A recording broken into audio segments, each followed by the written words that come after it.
Hello, I'm Dr. Matthew Aaron. This is the full version of the presentation that I gave at the first annual Unity and Hope Conference for Targeted Individuals in Boston, Massachusetts on October 21st, 2017. My presentation considers electronic harassment, an atrocious crime which can manifest itself as a within-community form of high-tech terrorism. Based on the accounts and testimony of many victims, this type of crime has been in the making over the past few decades, though both the extent of the crime and the sophistication of the underlying technologies seem to have grown dramatically in the past 15 years. My presentation is organized around 4 topics. First, I'll talk about the possible technologies, criminal actors, and motives that may be behind electronic harassment. Second, I'll give an overview of the reported bioeffects of electronic harassment. Then, I'll discuss the untold costs of this type of crime. I'll end by commenting on key issues related to how we might finally start bringing this serious crime under control. Let me start with some background on the technology and crimes. For those of you who are new to this topic, it is important to highlight some key terms at the outset. The essence of being a targeted individual, or TI, is to be singled out for a covert campaign of persecution, intimidation, terror, assault, and even torture within one's local community. Covertness is a unifying element of these campaigns.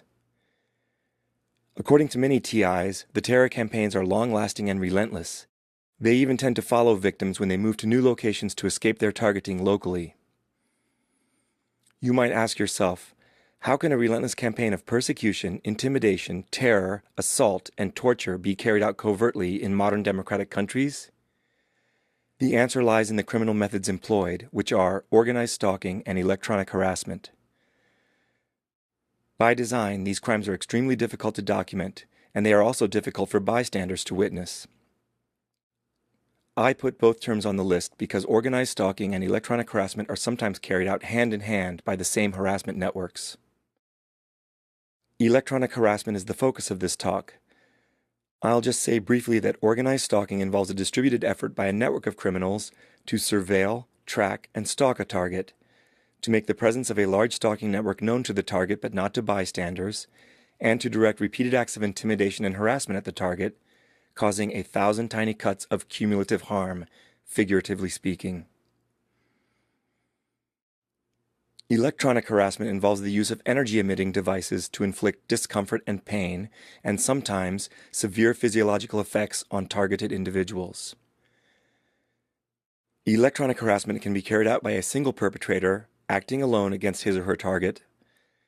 However, like organized stalking, electronic harassment tends to relentlessly follow a victim, so it also seems to be generally carried out by an organized group of perpetrators who conspire to single out and harm their targeted victim.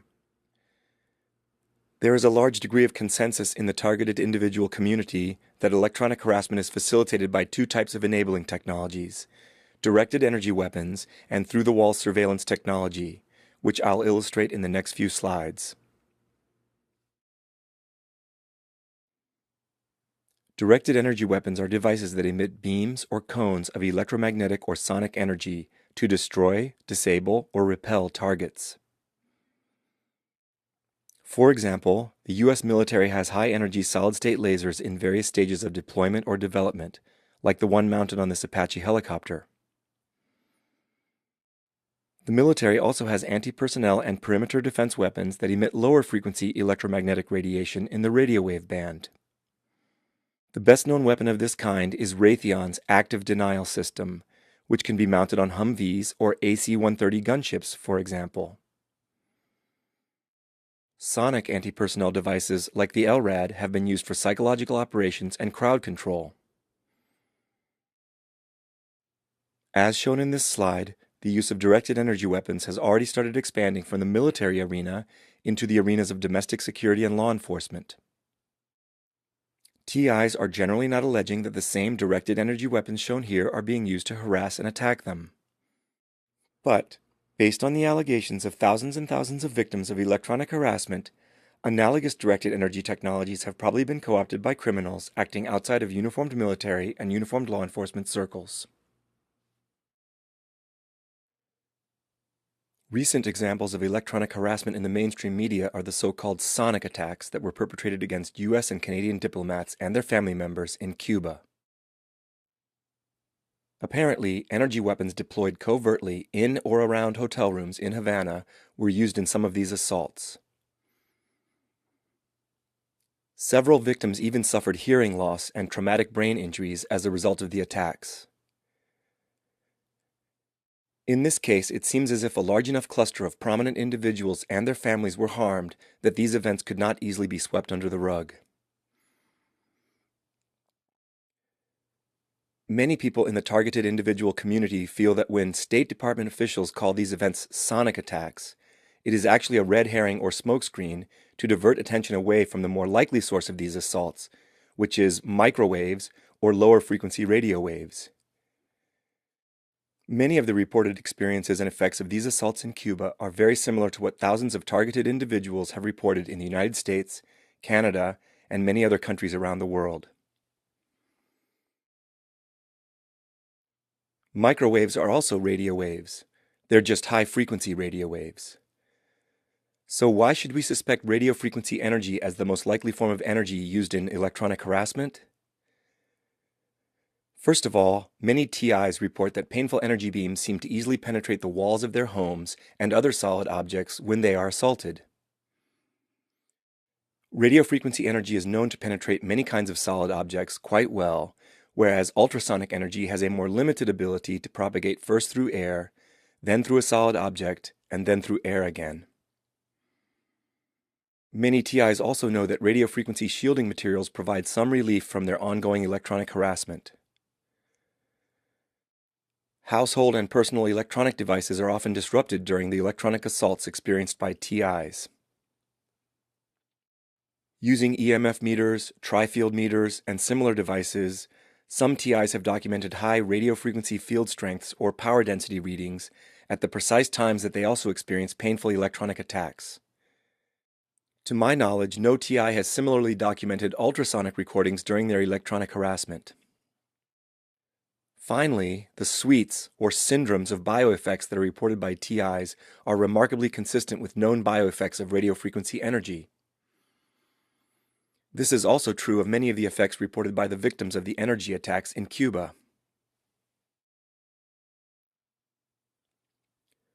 The term through-the-wall surveillance refers to the use of radar-like devices for imaging objects, including humans, through the walls of homes and other buildings. These devices are also increasingly being used in law enforcement and emergency service applications. Individuals with training in electrical engineering can readily build homemade versions of these devices using off-the-shelf electronic components and sources of ordinary wireless signals like Wi-Fi routers. Through-the-wall surveillance technology is probably an important enabling technology for electronic harassment because this technology would allow criminals to precisely locate and target their victims right through the walls of their homes. Similar enabling technologies for locating and tracking victims of organized stalking and electronic harassment include methods for hacking the location and tracking data of mobile phones, hacking into home security cameras, personal communications, and so forth. Conceivably, a stalking network might even use a Pokemon Go-like app to display a target's real-time location to all available members of the local harassment network. Enabling technologies for electronic harassment probably also include devices that can be used as radio frequency directed energy weapons. One possible source of these devices is technology leakage from the military-industrial complex. There are also many openly available technologies that could potentially be adapted into harmful harassment devices and even weapons. For example, commercially available directional microwave link transmitters, electromagnetic pulse generators, Cherenkov generators, microwave signal generators, and radio frequency energy sources used in medical applications. On the internet, you can even find people showcasing homemade devices that look like firearms but emit moderately high-power radio frequency pulses or beams. On their website, the group Citizens Against Harmful Technology shows what looks like a homemade radio frequency harassment device with this horn antenna for directing the harassment signal. This device is small enough to carry around in your pocket and use for covert electronic harassment in public. According to the Citizens Against Harmful Technology website, this device was accidentally dropped by a suspected stalker when he confronted his target in the victim's driveway. I want you to take note of the nested ring waveguide at the firing end of this electromagnetic pulse generator. The waveguide is what allows this device to emit a directional, non-spreading beam of electromagnetic radiation. Commercially available radio frequency transmission technology permeates our modern civilization. Following the military's development of radio frequency directed energy weapons, it shouldn't come as a big surprise that sadistic criminals have also tried to find ways to weaponize the silent and invisible RF energy that emanates from some of the more powerful components in this commercially available technology. Today's massive market of microwave generating devices and consumer electronics also makes it possible to build small, homemade microwave harassment devices, which can be concealed in a multitude of sinister ways. During my targeting in Vancouver, Canada, I experienced numerous instances of illegal persecution and felonious assault by large coordinated groups of assailants who seemed to use portable electronic devices to irradiate me in public with painful non-ionizing radiation.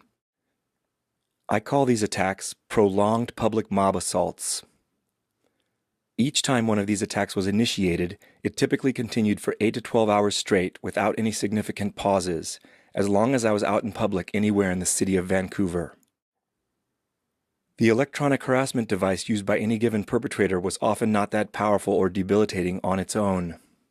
Yet sometimes, even one of these devices could produce intense thermal electric pain along a beam that passed into and sometimes right through my body. For instance, I believe that some of the perpetrators had directional, high-power radio wave generators hidden in backpacks, handbags, or rollerboard suitcases, as depicted here schematically. Radio control devices hidden in the hand seem to allow the perpetrators to remotely activate the pulsed radio frequency energy coming from their concealed devices. Clearly, I can only report on my allegations about this electronic harassment technique, since radio frequency electronic harassment leaves very little durable forensic evidence in its wake. Nevertheless, the presence of these hidden harassment devices seemed objectively clear to me because the energy coming from the presumed harassment devices was painfully palpable to me.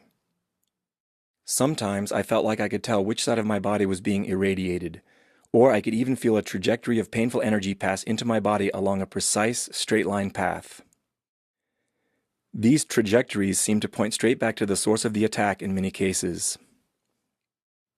Also, I was often able to sense the beam of energy sweeping onto and off my body in perfect synchrony with the alleged perpetrator's attempts to keep their concealed device aimed at me as I tried to sidestep the assault or otherwise evade it. I was usually able to deal with a single microwave stalker easily enough. But the purpose of the public mob assault seemed to be to keep me continuously irradiated with beams from as many different devices as possible, which was difficult or impossible to avoid at times. The result of this mobbing was an incredible degree of pain, discomfort, and even radiation sickness, after enduring what felt like a covert electromagnetic stoning at the hands of a mob of sadistic microwave stalkers.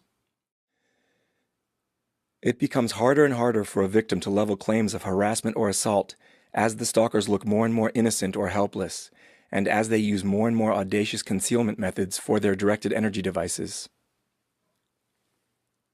Here's another one of the many audacious encounters that I believe I had with microwave stalkers, who are part of Vancouver's incredibly large organized stalking and electronic harassment network.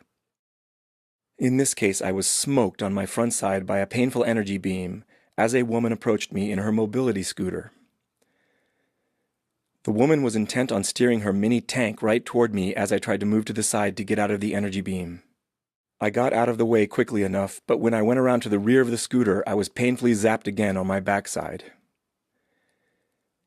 A few times during these public mob assaults or instances of covert electromagnetic stoning, I was incapacitated, paralyzed, or even dropped to the ground by an incredibly powerful energy source.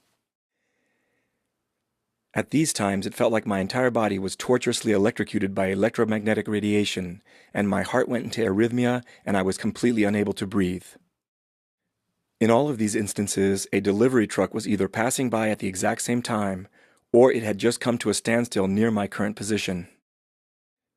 In one case, I was pursued by a truck like this in the dark of night, as I sprinted at full speed through a completely quiet neighborhood and into Vanier Park, fearing for my life and knowing that the truck was in pursuit of me, only to be hit by 3 successive, life-threateningly powerful electromagnetic pulses, which I'm sure came from a large directed energy weapon hidden in the back of the truck.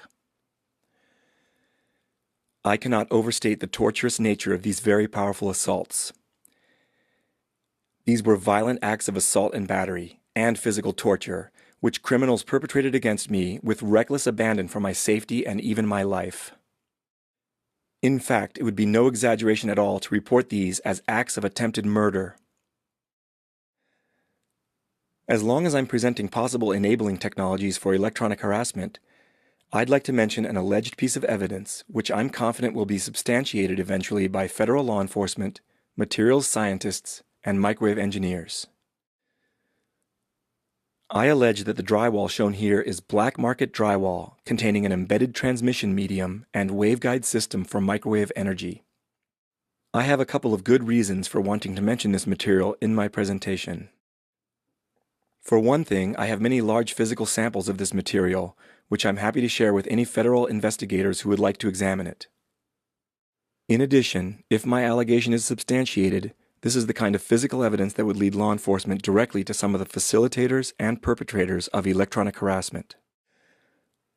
I took the 2 photographs shown here under ultraviolet illumination using a fluorescent tube-style black light. The coppery orange features on and inside the drywall, which have an unusual glittery quality when you view them in person, can only be seen under ultraviolet light. These features cannot be seen at all under normal white light. I allege that this material is used as a covert transmission medium to guide microwave radiation along the walls of an apartment or hotel room. Then, at certain points inside the drywall, and there are many of them, the painful microwave radiation is scattered as needle-thin beams into the occupied space of the apartment or hotel room. In fact, I personally collected the samples shown here from my former residence in Vancouver, which was apartment 1501 at 1189 Howe Street, in the Genesis Tower. I believe I was electronically harassed inside my apartment several times by means of this illegal black market material. I believe that the microwave energy used in these bouts of electronic harassment was supplied to the drywall by a microwave generator hidden behind the walls of my apartment or somewhere nearby in the Genesis Tower. For example, in a locked utility closet in the hallway or in an adjacent apartment. Over a period of several months, I was irradiated with energy beams emanating from the walls at low to moderate radiant power levels. When I sensed these energy beams as thermally painful points on the surface of my skin, I walked some of the individual beams back to their apparent points of origin in the walls. At each of those points, I found that I could eliminate the painful beam emanating from the wall by cutting a small divot out of the drywall using an artist's X-Acto knife. In the photo on the left, you can see where I made 2 straight cuts into the wall using the razor knife, here and here, after which I made this circular cut to gouge out the drywall at that point. Keep in mind that I had no knowledge of the brilliant coppery orange fluorescent material at the time because I had only ever viewed the drywall under normal white light up to that point.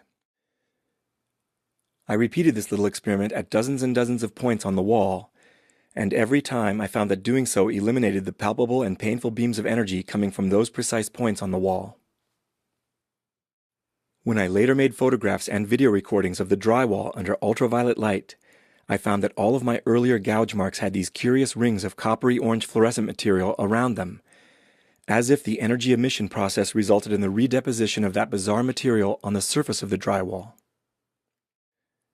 When I started examining the edges of the drywall samples, I encountered concentrated points, or foci, of the same coppery orange fluorescent material inside the core of the drywall. Without exception, these internal points of iridescent coppery orange material were always associated with the apparent deposition of the same material on the inward-facing surface of the drywall. Here's another area of coppery orange deposition on the surface of the drywall. I know from extensive experience handling and examining this drywall that if I were to carefully dig into the core of the drywall here, I would uncover another internal point of the coppery orange fluorescent material inside the drywall. The core of the drywall is also filled with fibers that are extremely fine and fragile and glow under ultraviolet light. Those fibers have been broken off of the drywall sample shown on the right due to my handling of it. But I know from experience that if I were to fracture this sample or any other sample of mine, it would reveal fresh fibers in the same system of parallel fibers. I believe that this drywall material acts as a transmission medium or waveguide system for conveying microwave radiation in a parallel direction with respect to the surface of the drywall, in this direction. Then, whenever this conveyed or guided radiation hits one of the internal points of iridescent coppery orange fluorescent material, it's reflected or scattered as a needle-thin beam into the occupied space of the apartment, hotel room, or other dwelling space. As the reflected or scattered energy passes out of the drywall, I think that some of the same coppery orange fluorescent material is redeposited in little rings around the points of emission. In addition to apartment 1501 at 1189 Howe Street, I also encountered this illegal sinister garbage at two other locations in Vancouver, where I was electronically harassed by beams of energy emanating from the walls. One place was room 2209 of the Coast Plaza Hotel and Suites, located at 1763 Comox Street, where I also collected physical samples of this evidence. The other place was the apartment of my former friend, who lives in Hornby Court Apartments, located at 1330 Hornby Street. This person turned out to be part of the Vancouver harassment network. He works as an interior designer for the condo remodeling company Maison d'Être, which may be how he came to find out about the use of this illegal material for electronic harassment in Vancouver. These additional observations give me the strong impression that this form of electronic harassment is widespread in Vancouver. If I'm correct about this assertion, there may be a trail of key physical evidence in apartments and hotel rooms scattered around Vancouver. This evidence may be very useful to federal investigators and law enforcement once they decide to start giving this atrocious crime the serious attention it deserves. As a warning to anyone who thinks they might be under low-intensity harassment from this illegal building material, I know from personal experience that this transmission medium incorporated into ordinary-looking drywall can handle a tremendous load of microwave energy. In the last microwave attack that was perpetrated against me by means of this material, the criminals carrying out the attack instantly stepped up the radiant power of their microwave generator to what felt like orders of magnitude more power than any prior attack. The radiant power level of the attack was extremely painful. The attack was nearly incapacitating, and it seemed imminently life-threatening, which is why I quickly tore down several large pieces of the drywall. As I did this, I could tell that I was completely disabling all the energy coming from each piece of drywall that I removed from the walls. This reasonable act of self-defense allowed me to endure the sadistic criminal assault inside my apartment without fleeing onto the street, where I had been experiencing an escalating pattern of very dangerous directed energy assaults. Early the next morning, I abandoned my apartment and nearly all of my belongings for good and fled Canada soon thereafter. Of course, I didn't leave without many large samples of this key drywall evidence, which are safely stored in several secure locations. Who are the suspected criminals behind organized stalking and electronic harassment? In all of the conversations I've had with targeted individuals, and from all of the online testimonies that I've heard from victims, I discern three basic categories of criminal actors or perpetrators of these crimes. One possibility expressed by many TIs is that elements of government are ultimately orchestrating the widespread citizen targeting that is going on today.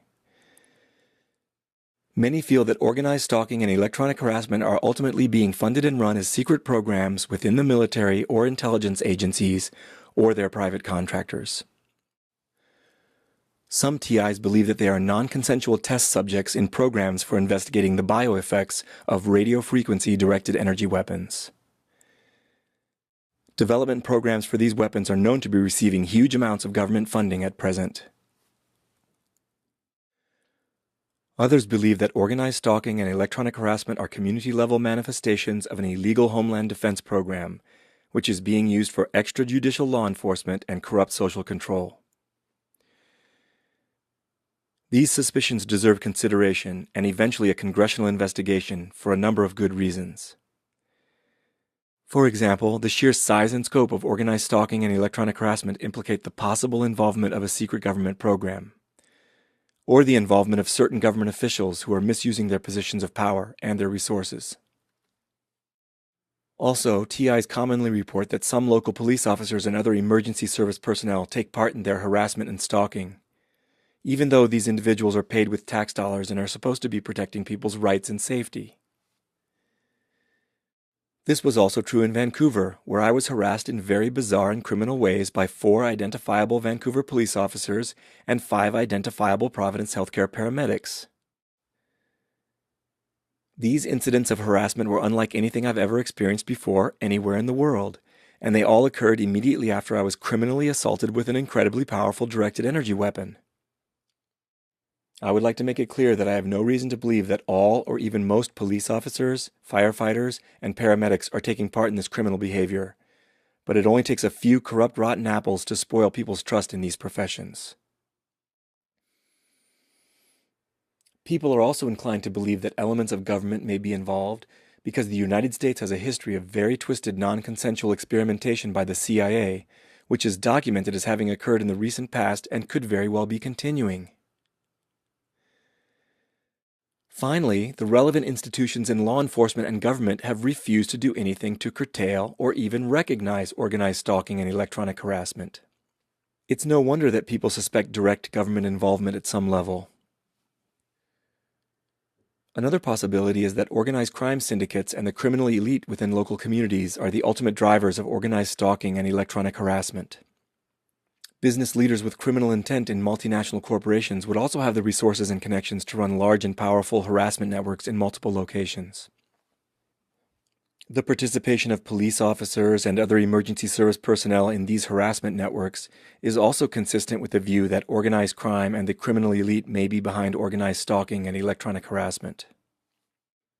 Organized crime has always been and always will be facilitated by corrupt cops and other officials, for example, and the crimes of organized stalking and electronic harassment should be no different.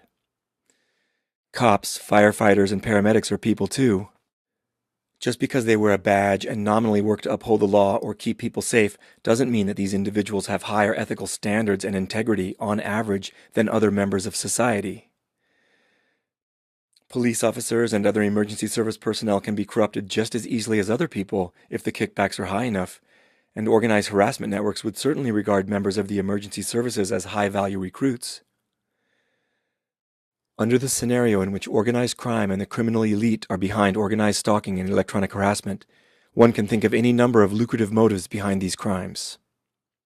Just use your imagination. The possibilities are too numerous to mention exhaustively. Organized stalking and electronic harassment are extremely intimidating and coercive.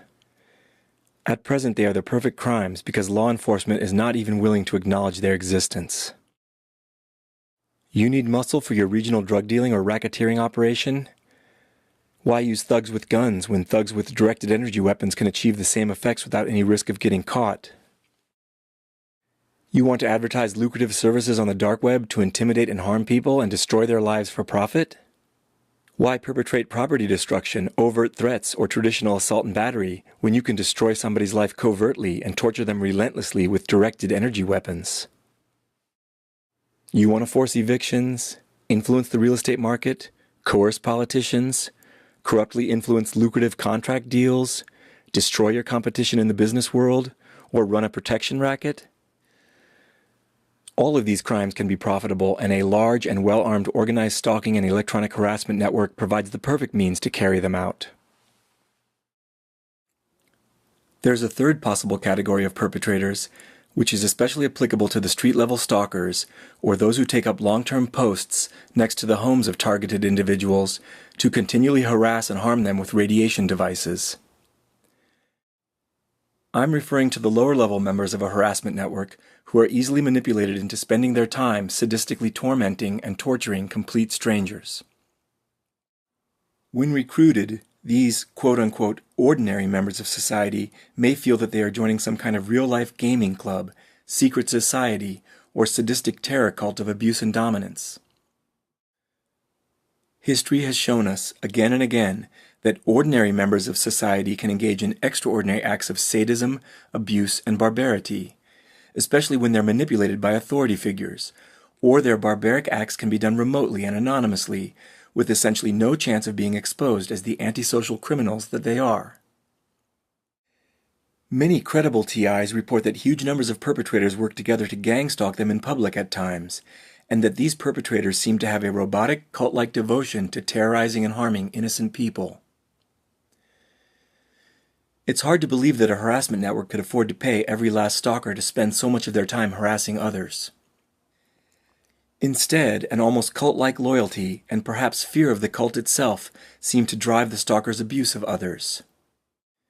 Many people who are tapped into a secret society of community-level control, or a gaming network for real-life harassment, or an underground terror cult of abuse and dominance, may have no idea of the cult's size or criminality at first. Joining a harassment network as a curious, low-level perpetrator must be a one-way street for these brainless, antisocial idiots. Once anyone realizes the full extent of evil they've become involved in, defection will seem like an impossible feat, because defection would likely result in having one's life destroyed by the full force of the harassment network. These three categories of possible perpetrators are not mutually exclusive. As I see it, all three elements probably contribute to organized stalking and electronic harassment to a greater or lesser extent. Regardless of who's carrying them out, the acts being committed are highly organized, and there's no doubt that the criminal acts are felony violations of serious laws. Accordingly, I believe that it's most accurate and most constructive for activism purposes to view the perpetrators as members of organized crime networks. As with all organized crime, profits must be the ultimate driving force behind organized stalking and electronic harassment, even if many victims are selected at random for sadistic fun, target practice, or just to instill fear in the brainwashed low-level members of the network. When people in government positions participate in or corruptly facilitate these criminal activities, they're abusing their positions of authority for the sake of organized crime. Organized crime is still an apt description of this illegal activity, and organized crime is a better framework for reaching the general public and the non-corrupted officials in law enforcement and government. In my view, organized crime well characterizes the upper levels of a typical harassment network, whereas cult-like loyalty or under-the-table wages are probably the driving motives for those at the lower rungs of a harassment network. Although I emphasize these two elements as most important, elements of government have also earned their place on this diagram. At the very least, the government is guilty of willfully neglecting this very serious problem, when the government is actually supposed to work for the people and protect their safety and rights first and foremost. Given the surge in development of directed energy weapons and through-the-wall imaging systems, there's no excuse for the government not to have foreseen the growth of serious organized crime using these same technologies. Many people at all levels of law enforcement and government know that organized stalking and electronic harassment are in full swing and rapidly growing out of control. Yet, the government continues to ignore the problem and even deny its existence, which is willful neglect of a problem that will inevitably turn into the forefront human rights issue of the 21st century. If you recall the beginning of my talk, I also referred to electronic harassment as a new form of high-tech terrorism. I think terrorism is a valid descriptor of electronic harassment, much like terrorism is an apt description of the activities of the Ku Klux Klan. Clearly, the aim of electronic harassment is to terrorize, persecute, and torture targeted victims. In addition, the perpetrators of this crime use high-tech weapons that are so terrifying and destructive that even the relevant government institutions won't acknowledge their existence or use in civilian settings. Once the use of these weapons on civilians becomes known by the general public, the consensus will be that these are weapons of terror, and that the criminals using them are domestic terrorists. We may need a new term for this organized crime of terror, because it is unlike traditional forms of terrorism in one key way. The perpetrators of electronic harassment don't seem to have any particular ideology or agenda, like other terrorists do.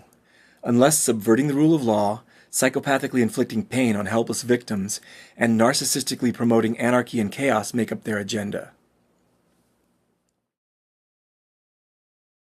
The diagram shown here portrays the likely structure of a within-community organized stalking and electronic harassment network. A comparatively small number of people from the local criminal elite may compose the top leadership of a community-level harassment network. Targets are most likely identified to subordinates by this top tier of leadership, or by lower-ranking leaders, labeled captains in this diagram. Many targeted individuals may be for-profit targets. Clients who pay to have these targeted victims harassed, assaulted, or tortured electromagnetically may only interact with the top leadership to insulate the client's identities from the rest of the harassment network. Alternatively, perhaps only second-tier officers interact with outside clients to protect the identities of the top leaders from ever being known outside the harassment network. While most targets are almost certainly chosen for profit, there may also be targets of opportunity, which are used for sadistic entertainment, target practice, or to showcase or test newly built or acquired electromagnetic harassment devices. Below the leadership, there are probably different levels of criminal thugs who carry out the dirty work against pre-selected targets. Only trusted, high-ranking stalkers may be allowed to deploy the most high-tech or powerful directed energy weapons against targets. This may include any classified weapons leaked from the military-industrial complex, and any through-wall radar devices borrowed or stolen from police or fire departments. Lower-level stalkers may be allowed to use cruder, homemade devices for mob attacks on victims in public, because these devices are less likely to be recognized as weapons or criminal harassment devices, even if they are discovered and confiscated by non-corrupted police officers. At the very bottom of these organizations are the surveillance role players, street theater actors, street-level informants, and unarmed gang stalkers. One level above them are the handlers. These individuals manage the street-level informants and gang stalkers. They probably also orchestrate and monitor organized stalking activities, psychological operations, and the intimidating street theater that is performed around unfortunate victims on the target list. Handlers may be responsible for keeping tabs on targets' whereabouts, their states of mind, and their reactions to the organized stalking and electronic harassment. Handlers may also be responsible for reporting this information to the organization's leadership. Given the seriousness and scope of these crimes, the harassment network is probably highly compartmentalized, both across hierarchical levels and even within the lower levels. Any criminal associate within the organization may only know a fraction of criminals at their same level, and they may only ever interact with one or a few individuals at the level immediately above them. The benefits of this compartmentalization are obvious. It would keep associates at the bottom levels from knowing the full extent of what they're involved in. It would also make it harder for whistleblowers, defectors, or undercover law enforcement agents to know about the leadership, their racketeering activities, or the size of the syndicate's directed energy weapon arsenal. Corrupt first responders who aid and abet the organized crime group and receive kickbacks for doing so may be linked to the criminal organization at any of the different levels. In general, however, they may be affiliated with lower levels of the organized crime group to keep corrupt law enforcement in the dark about the extensive crimes they're facilitating, and to insulate the identities of the group's leaders from anyone in the local police force, whether corrupt or not. This slide schematically illustrates the spread of within-community and regional harassment networks over the past few decades, as well as the current extent of this problem across North America. A similar picture has emerged in all other modern democratic countries. I acknowledge that this diagram is conceptual. While the diagram is not based on actual survey data, the situation portrayed here is derived from the testimonies of many credible victims regarding the geographical extent of organized stalking and electronic harassment. Over the past 15 years, community and regional harassment networks of different sizes and areas of geographic coverage seem to have sprung up all over North America. Disturbingly, many TIs report that when they travel from one location to another, Sometimes across large distances or even internationally, the harassment continues at their new location after only a slight delay or no delay at all. These dotted red lines don't necessarily indicate that the victims were actively followed by their local stalkers to the target's destinations, though there are reports of that happening. Instead, the lines are mainly meant to represent accounts in which targets describe moving to new locations and immediately or quickly being harassed and electromagnetically assaulted by criminals who were already in place at the new locations. These reports make it seem like some TIs are on a kind of target list that's shared among community-level harassment networks in different regions or countries. In other words, many of the community-level crime groups that target people with organized stalking and energy weapon attacks appear to be linked or networked into regional or transnational crime organizations. At the same time, many of the local harassment networks may be single community organized crime groups which work in isolation from other harassment networks. There may also be community harassment groups that are only networked into regional crime syndicates of intermediate size. Because this problem has been neglected and even denied by authorities for so long, the criminal harassment groups have had free rein to operate with impunity, to refine their criminal methods, and to network broadly with one another. This regional and international networking could have been facilitated by a number of factors. These factors include the following: the possible involvement of transnational corporations or international crime syndicates that predate electronic harassment, the use of shared criminal marketplaces for energy weapons, and the transmission of a shared criminal culture on dark web channels, possibly even on dark internet forums dedicated to organized stalking. Partnerships among intelligence agencies or secret government programs operating in allied nations, or a combination of these factors. One thing is clear: the world now has a massive socio-criminal problem on its hands. That problem is the interconnected crime of organized stalking and electronic harassment. At this point, I'd like to discuss the bioeffects of radio frequency harassment devices and directed energy weapons.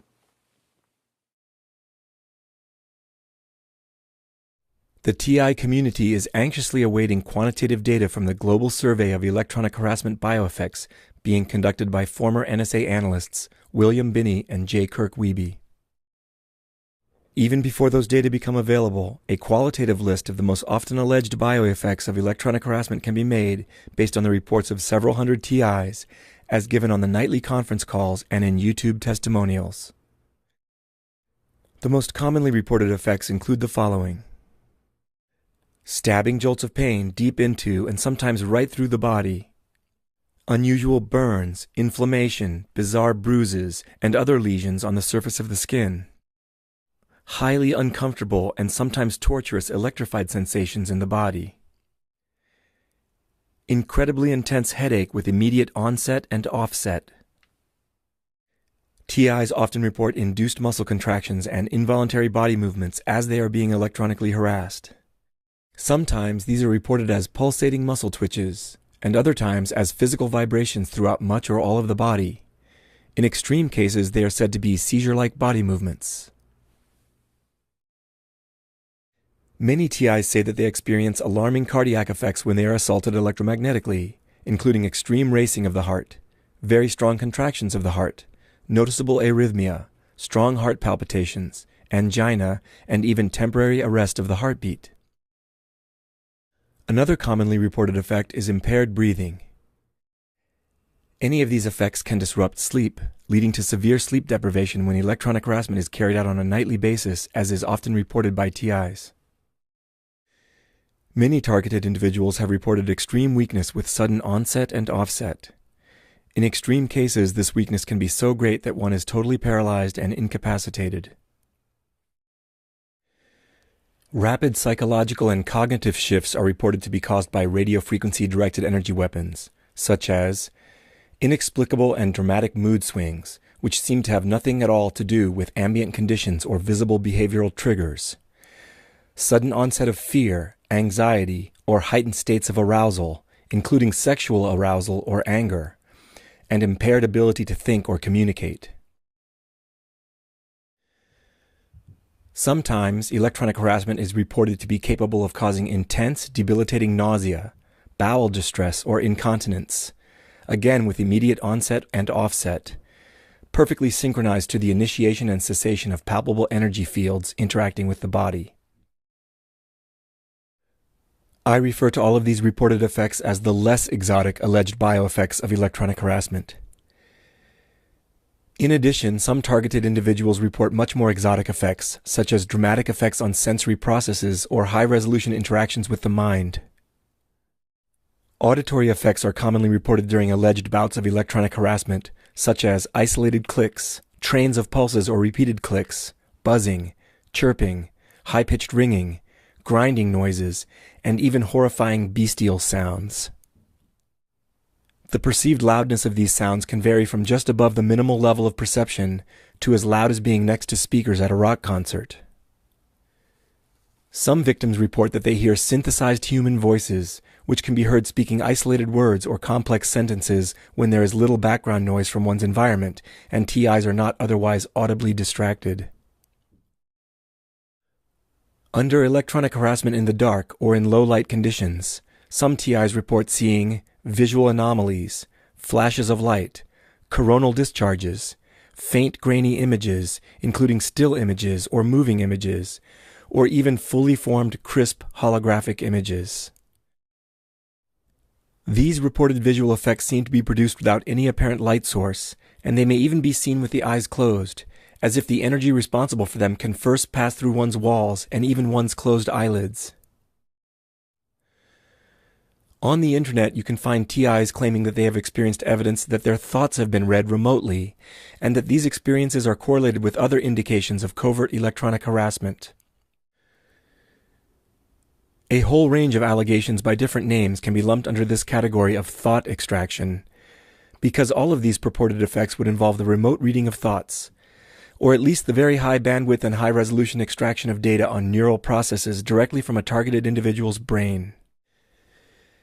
Claims that you might hear under this category include remote neural monitoring, or RNM, perpetrators seeing through a victim's eyes, or remote viewing, hearing through a victim's ears, and mind reading. I conducted a thorough survey of public domain peer-reviewed scientific literature to determine if there is any scientific basis for radio frequency energy being able to cause any of the alleged effects listed here. I have excellent access to this literature, in addition to years of experience knowing how to search and review the biomedical literature.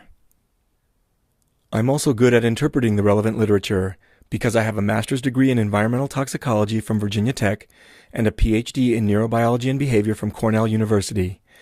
And I have done published research in sensory systems, signal analysis, organismal biology, toxicology, and genetics. I'll start with the less exotic effects of radio frequency harassment devices and directed energy weapons. It's beyond the scope of this presentation to get into the details of the hundreds of relevant papers that I found on this topic, though I will refer to a few specific papers later in the talk. I'll summarize the results of my review by telling you that there's at least some suggestive support in the biomedical literature that every one of these non-exotic effects can be produced by directed radio frequency energy of sufficiently high power. The literature provides way more than just a little bit of support that some of these alleged bioeffects are possible effects of radio frequency directed energy weapons. Many of the non-exotic effects listed here are so-called non-thermal effects of radio frequency electromagnetic radiation. Many non-thermal effects depend on pulsing or other modulations of the radio waves at biologically relevant frequencies between 1 and 10,000 Hz. These low-frequency modulations can have devastating effects on electrically excitable tissues of the body because these tissues carry out bioelectric processes in this frequency range.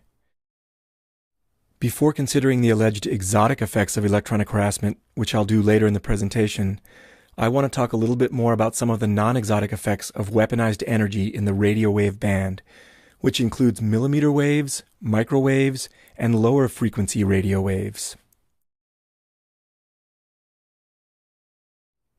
I'll start by showing you some of the injuries that I sustained when I was repeatedly electronically assaulted by members of an organized crime group headquartered in the non-residential building at 1190 Hornby Street in Vancouver, British Columbia.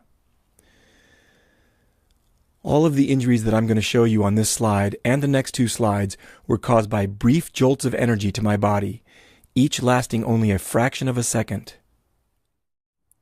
I felt these bursts of energy as distinctive linear trajectories of thermal electric pain, starting on the surface of my skin and passing deep into my body. Each jolt felt like a big, hot electric rubber band was being snapped several centimeters into my body, before all the incoming energy was absorbed to below detectable levels by the tissues of my body. In many cases, it felt like the trajectories of energy came from the apartment directly above mine, presumably passing right through the concrete slab between the two apartments before hitting me. In other cases, I felt lateral trajectories of painful energy hitting the side of my body facing 1190 Hornby Street, directly across the alley from my apartment. In one of these instances, I even saw an individual aiming a rifle-shaped weapon at me from the roof across the alley, right when I was hit on the face by one of these electromagnetic pulses.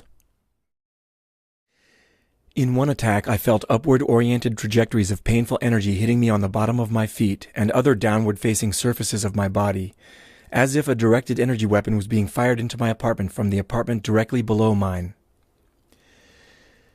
At the time of all of these attacks, I lived in apartment 1501 in the Genesis Tower, located at 1189 Howe Street. The photographs on the left show my right ear before and after an electronic assault that seemed to be originating from apartment 1601 in the Genesis Tower, directly above my apartment. A brief pulse of energy passed through my right ear and deep into my skull. The skin on my ear quickly turned red, as if sunburned, the cartilage of my ear swelled up, and my ear was in such pain that it felt like it was on fire. It took 2 days for my ear to heal completely. During much of that time, there was a deep, dull pain in that part of my skull.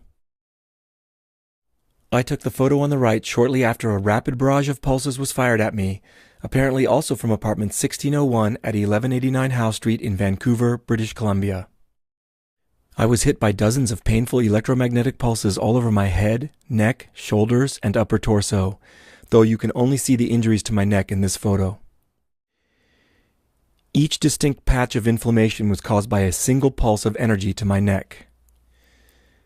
At least 6 distinct radiation burn patches are visible in this photograph.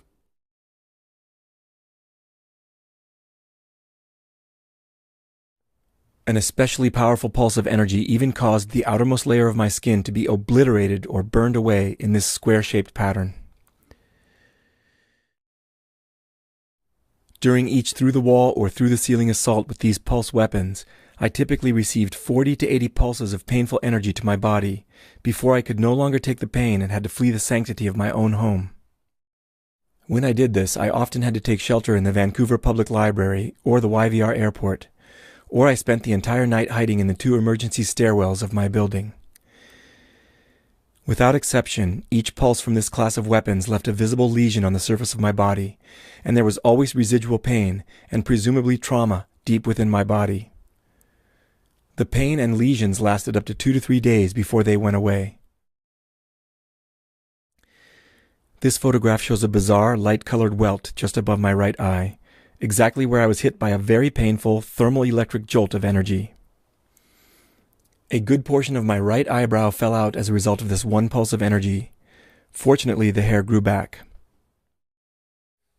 This photograph shows another bizarre, light-colored swollen lesion where a pulsatile energy beam ripped through my head at an oblique angle.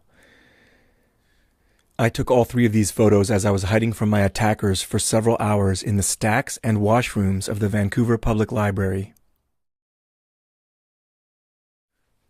In many other cases, the pulses of energy caused bizarre, thin-line bruises and microcapillary damage, which looked as if I had been tattooed by the assailant's energy weapons, like this one on my calf, and this one on my knee.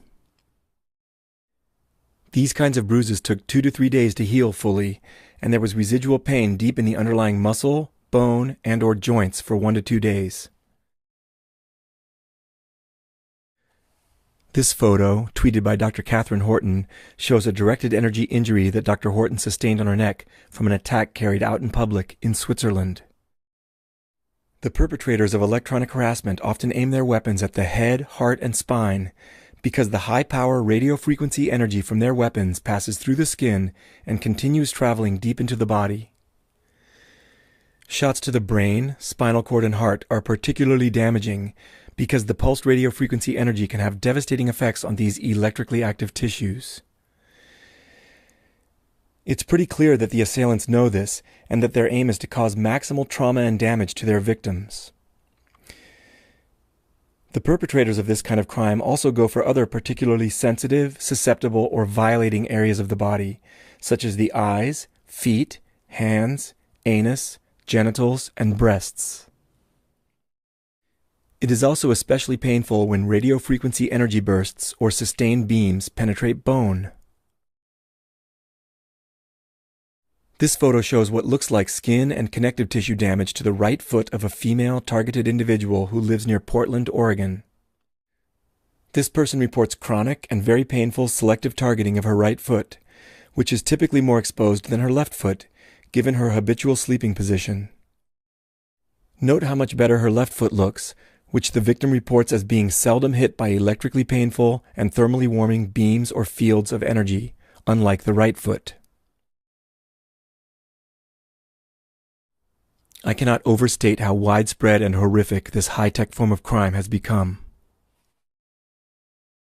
The photo on the left shows a second-degree burn that Patrick received to the area around his collarbone while sleeping as a result of his being targeted on an ongoing basis in North Carolina.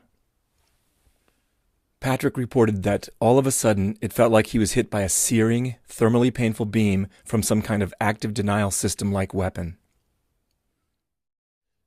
The middle photo shows a horrifying radiation burn on Melissa's back, which she received from an energy weapon attack in Oklahoma. You can even make out the sharply defined elliptical edge of the cylindrical radio wave beam that hit her back. The photo at the right shows an atrocious non-ionizing radiation burn that James received in Oregon over a large part of his upper body. This burn consists of peculiar, meandering, vermiform patches of light-colored, depigmented skin that almost looks white, alternating with erythematous, red patches of inflamed, essentially sunburned skin. The very same characteristic radio wave burns have been witnessed or documented by many other victims of electronic harassment.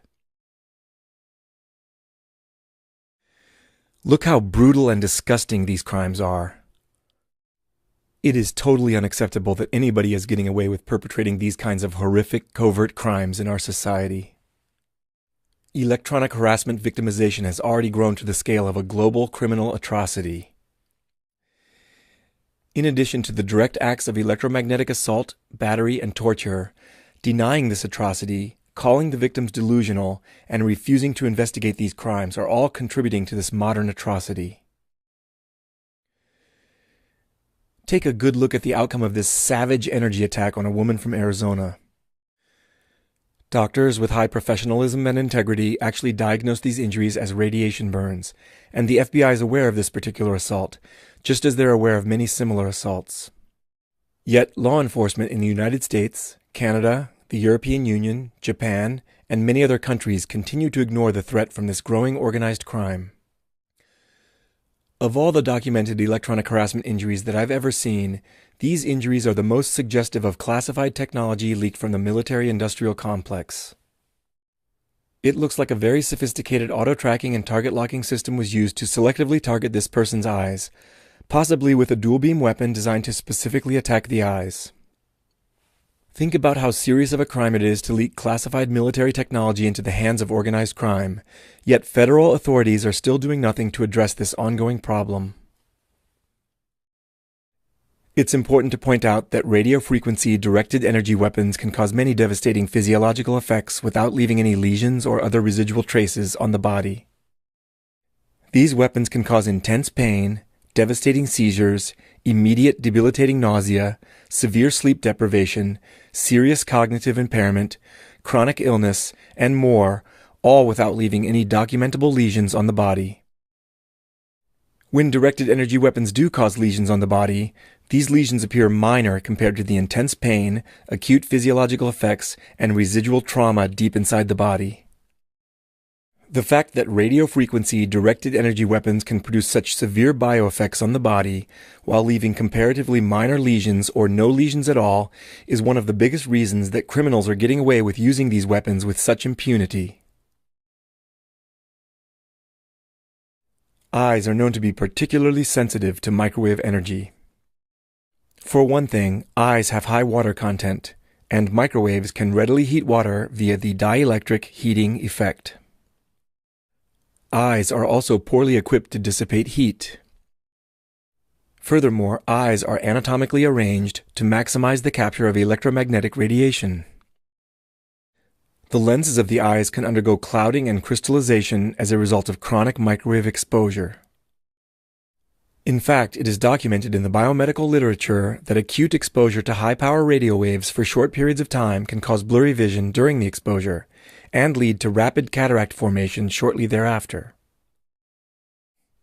I know from first-hand experience that a face-on attack with a large, powerful radio frequency directed energy weapon can cause a long-lasting afterimage in the visual field in the exact same pattern as the incoming beam of energy.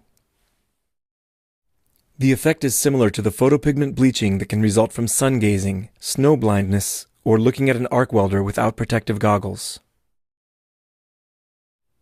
I made this drawing of an afterimage that was burned into my visual field as a result of a face-on attack from a cannon-sized directed energy weapon at 10 p.m. on December 20th, 2015, into my apartment in the Genesis Tower.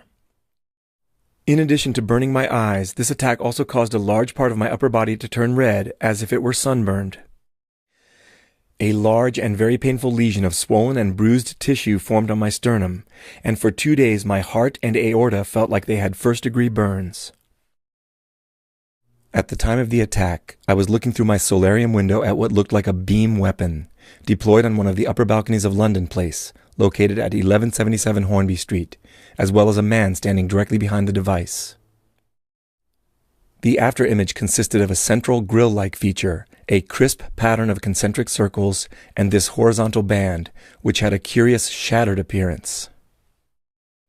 I believe that the internal grill-like feature was caused by structural elements at the firing end of the directed energy weapon, which essentially caused a shadow to be cast in the radio waves at the center of the beam. The concentric circles were probably what the cross-section of the beam looked like, as a result of a nested ring waveguide at the firing end of the weapon, much like the waveguide that I pointed out earlier in the talk. I'm not sure what caused the horizontal shattered band in the afterimage. This feature may have resulted from the incoming radio waves being refracted, reflected, and scattered as the beam passed through my window before striking my face and upper body. 3 days before this attack, I saw what looked like the very same device in the kitchen area of 1190 Hornby Street, where it was set up in the evening and aimed directly at my apartment. Even though it was after hours and 1190 Hornby Street is a non-residential building, a large number of people kept coming into the kitchen area, gathering behind the device for a long time, and focusing their attention on me as I sat in my solarium.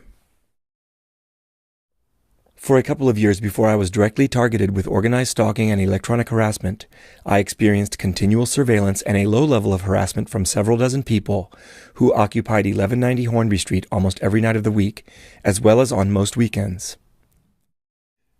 When criminal organized stalking and electronic harassment was eventually unleashed on me, some of the same stalkers who threatened me and intimidated me elsewhere in Vancouver were individuals that I recognized from 1190 Hornby Street. I routinely observed what looked like stalker training activities inside and on the roof of 1190 Hornby Street. I also saw what looked like a reward system for stalkers by means of wild and sometimes highly ritualized drug-fueled parties that went on for days in 1190 Hornby Street. I'm sure that I'm not the only victim of organized stalking and electronic harassment at the hands of the individuals who constantly inhabited these upper floors of 1190 Hornby Street, after hours and on weekends. Once there was a daytime gathering on this part of the roof of 1190 Hornby Street. I took these photos of that gathering.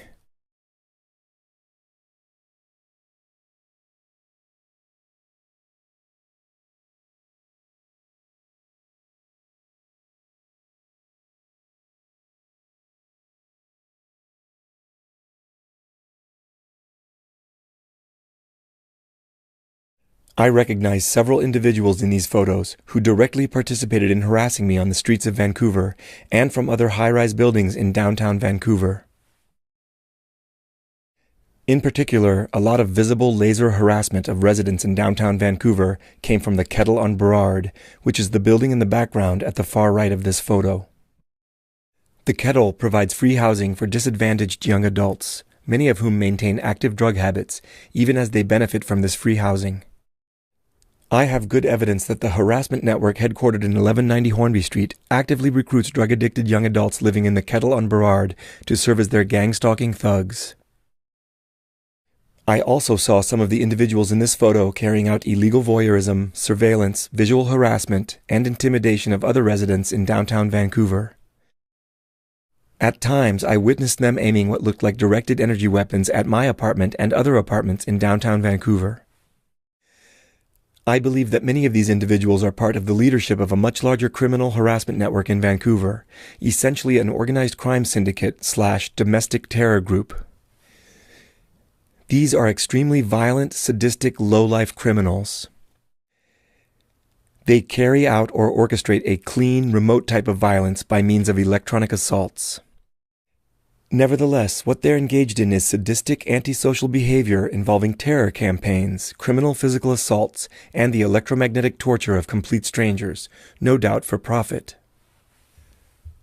In a couple of ways, these highly disturbed criminals divorce themselves from the true horror of what they perpetrate against ordinary good people. Either they're true psychopaths with no remorse whatsoever for their sadistic acts, or their use of directed energy weapons allows them to both physically and psychologically distance themselves from the horrific consequences of their crimes.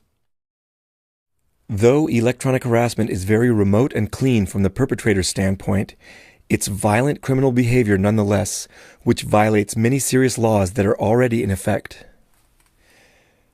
The criminal sociopaths shown here are only a small part of a much larger crime group operating in and around Vancouver, though I'm confident that individuals shown here are close to the upper echelons of that crime group.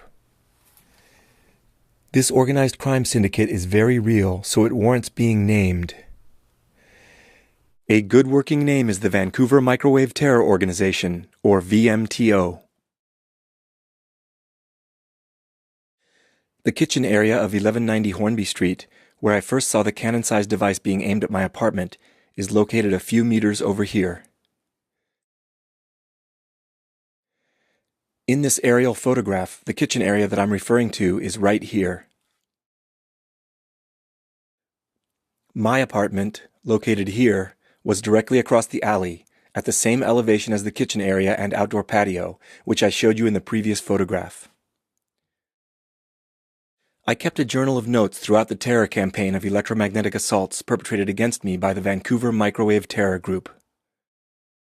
When I first saw what looked like a cannon-sized beam weapon being aimed at me from the kitchen area of 1190 Hornby Street, I called it the vortex gun in my notes. I later realized that this device resembled a directional high-power microwave generator, or HPM generator for short. The very next morning after I first saw the HPM generator being aimed at my apartment, I noticed that it had been removed from the kitchen area of 1190 Hornby Street. Several hours later, a device that looked identical to that HPM generator was deployed on one of the upper balconies of London Place, approximately here. While it was on that balcony, the device was mostly, but not always, covered with a tarp. Using a pair of binoculars, I still got several good looks at the device, so I could tell that it appeared to be the exact same high-power microwave generator that was aimed at me from the kitchen area of 1190 Hornby Street. I could also tell that the cannon-like device was once again aimed at my apartment. 2 days after I first noticed the HPM device on the balcony of 1177 Hornby Street, I was brutally attacked twice with high-power beams of energy while I was in the solarium of my apartment. One attack happened at 6 a.m. while I was seated at my desk looking at my computer. The other attack happened the same day at 10 p.m. while I was looking directly at the HPM generator, or vortex gun as I called it, and the man standing behind it, on the balcony of London Place. In desperation, I heavily steamed up my apartment, because I wanted to fog up the windows to make it harder for the assailant in London Place and the onlookers in 1190 Hornby Street to see my position in my apartment.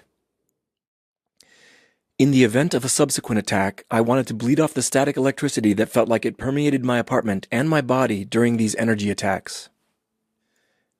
When the fog reached my solarium window, it revealed 2 stable beam marks in the glass, right where I had been sitting and standing during these assaults.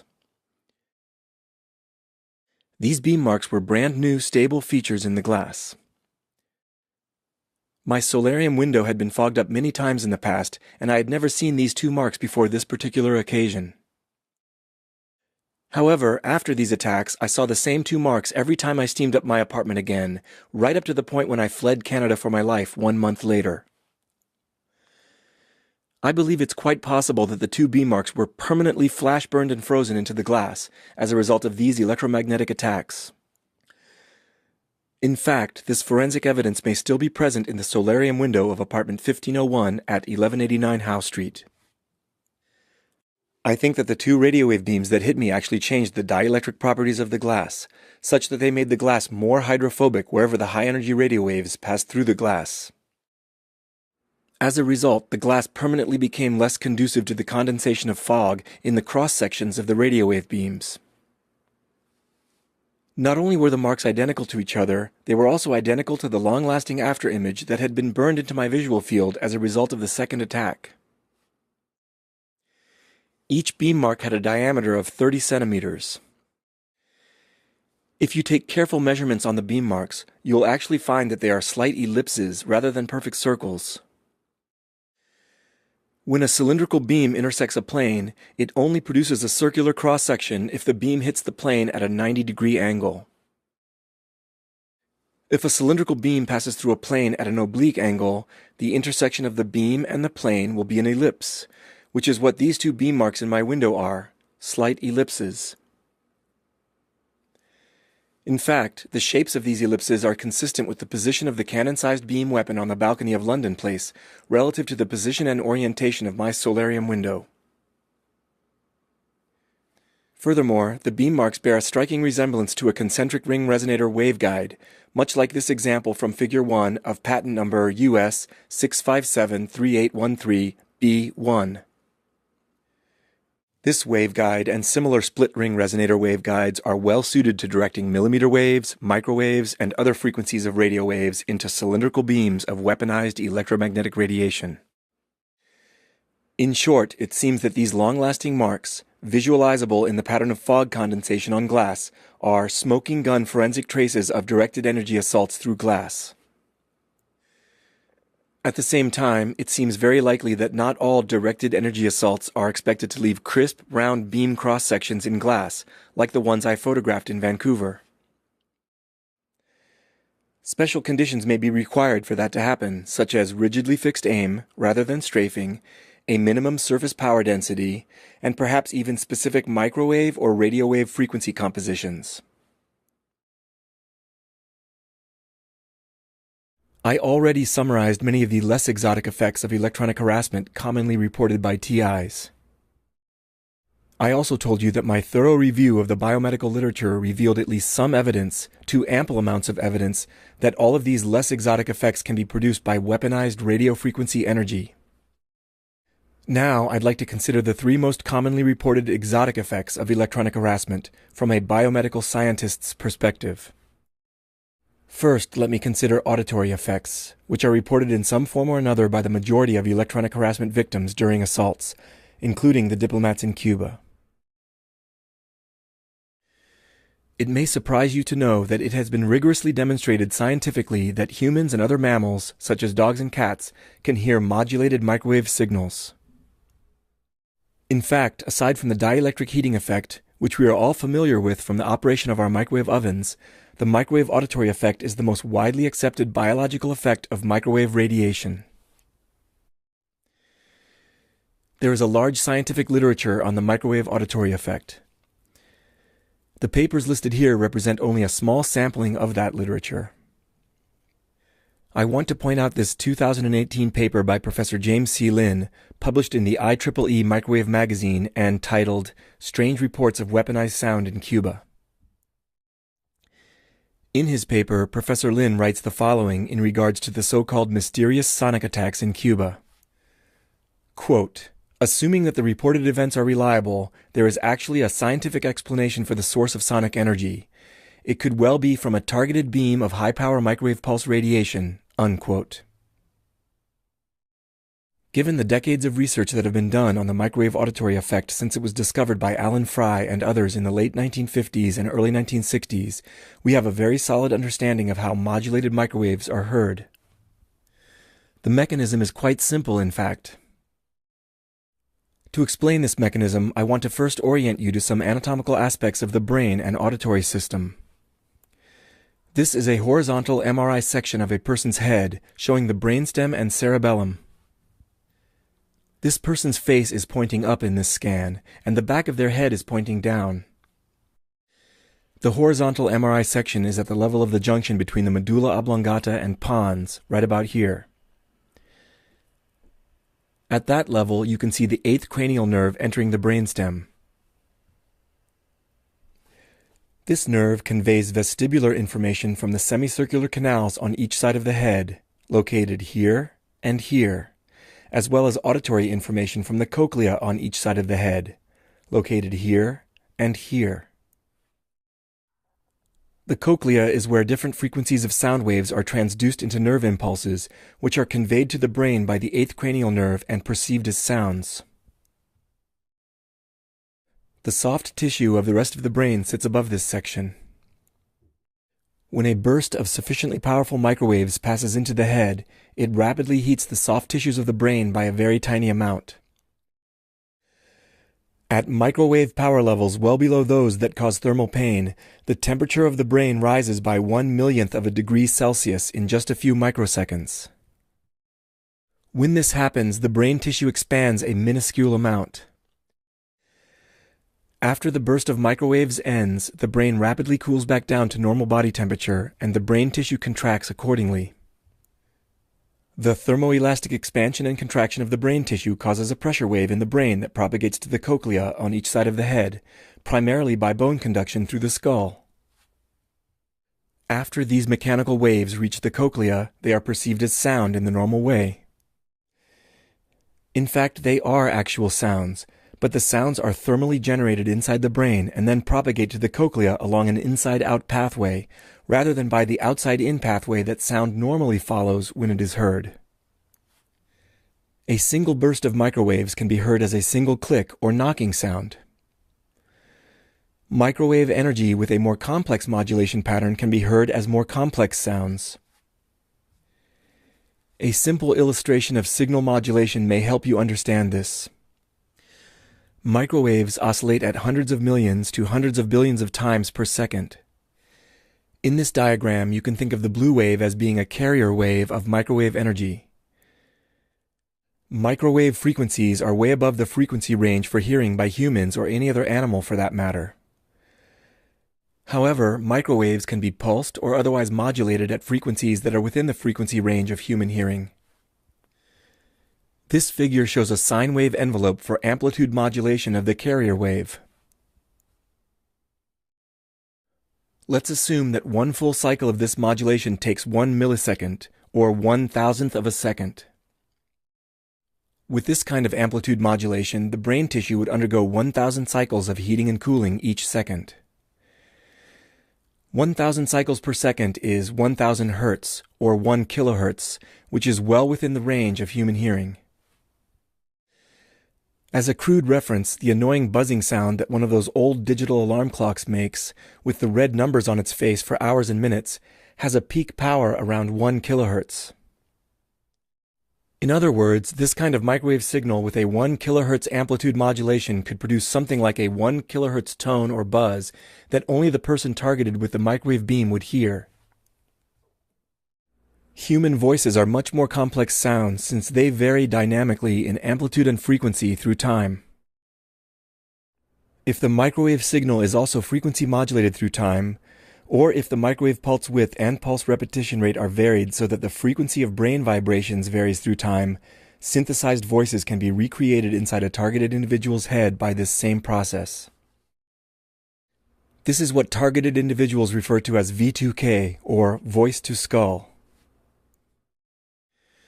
This 1975 paper by Don Justison gives a documented example with an explained protocol by which intelligible words were transmitted into a person's head via the microwave auditory effect, essentially by varying the microwave pulse repetition rate. There is no doubt that the methods for constructing voice-modulated microwave signals have advanced substantially in the 43 years since that paper was published. Once again, it's important to emphasize that the microwave auditory effect, including V2K, can be produced at microwave power densities far below those that leave burns or other lesions on the body, or even those that cause perceptible thermal pain. As I said before, some TIs report experiencing inexplicable visual effects, but generally only at the times and places that they experience repeated bouts of electronic harassment, for example, generally in their homes but nowhere else. These induced visual effects are reported as being most common and most prominent under low light conditions, or in complete darkness. The visual effects may even be perceived with the eyes closed, as if the energy responsible for them can pass right through one's closed eyelids in addition to one's walls. Reported visual harassment of this kind includes faint flashes of light, slowly swirling greenish coronal discharges which look like small versions of the aurora borealis, and balls of faint red light that seem to slowly advance toward or recede from the targeted person. The visual effects can also include fields of countless points of faint monochromatic flickering light, much like the quote-unquote snow on an old television set, which isn't receiving a proper signal, as depicted here. This effect is often best seen in flat, reflective metallic surfaces, such as baking sheets, mirrors, the enameled outer shells of metal appliances, and the outer shells of stainless steel refrigerators. Monochromatic moving images can be partially incorporated into these television snow-like patterns, similar to crude black and white movies on old television sets. Shadowy figures can be made to slowly sweep or glide across one's ceiling or walls, or they can be made to appear to loom out of the walls, again mostly when the lights are low or completely off. According to other reports, faint but high-resolution holograms can become incorporated into or overlaid on top of pictures, paintings, wall hangings, window reflections, or wallpaper patterns. Targeted individuals who experience these effects report that the nature of these images are typically what one might expect from the pathological mind of a sadistic, psychopathic teenager bent on harassing others. Unlike with the microwave auditory effect and V2K, my review of the biomedical literature revealed no published evidence on the stimulation of the visual system by modulated microwaves or other frequencies of radio waves.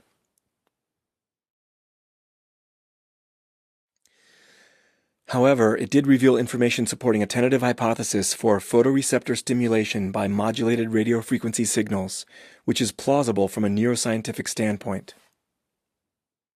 There is scientific evidence that radio frequency energy can affect voltage-gated calcium channels. Professor Martin Paul of Washington State University reviewed this evidence in papers published in the Journal of Cellular and Molecular Medicine and the Journal of Chemical Neuroanatomy. Voltage-gated calcium channels are widely distributed throughout the body.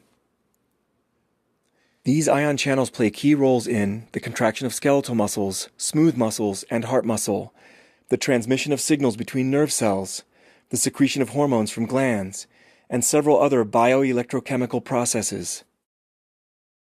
In fact, the coupling effects between radiofrequency energy and voltage-gated calcium channels, and possibly other types of voltage-gated ion channels as well, may be the central mechanisms underlying the so-called non-thermal bioeffects of radio waves.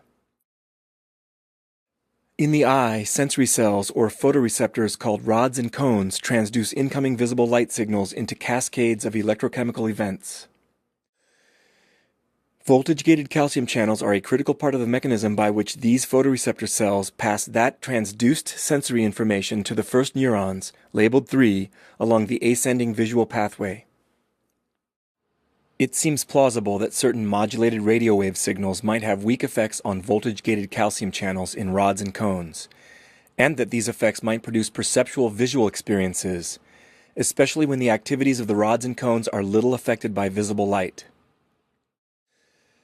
The functioning of rods and cones is optimized to electromagnetic radiation in the visible frequency band, in other words, to visible light.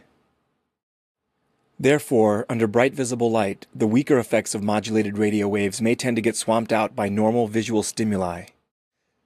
This may explain why the bizarre visual anomalies and other visual effects experienced by many TIs tend to happen in the dark or with the eyes closed. It's also scientifically plausible that the types of photoreceptors stimulated and the intensity of that stimulation depend on the modulation pattern of the incoming radio waves. Perhaps non-public domain researchers, from DARPA for example, figured out how to spatially encode a beamed image coordinate system with different patterns of RF signal modulation in order to stimulate photoreceptors in an image-forming pattern, possibly even in perceived colors. Projecting an image-encoded beam via a spatially dependent pattern of radio wave modulation may be trivial nowadays. For example, imagine that the image shown here is being beamed onto a screen by a PowerPoint projector or similar projection system. Obviously, a projector of this kind can encode different hues and intensities of visible light at different coordinates in the projected beam. We all know that the projected light can also be made to change dynamically to create video images or motion pictures.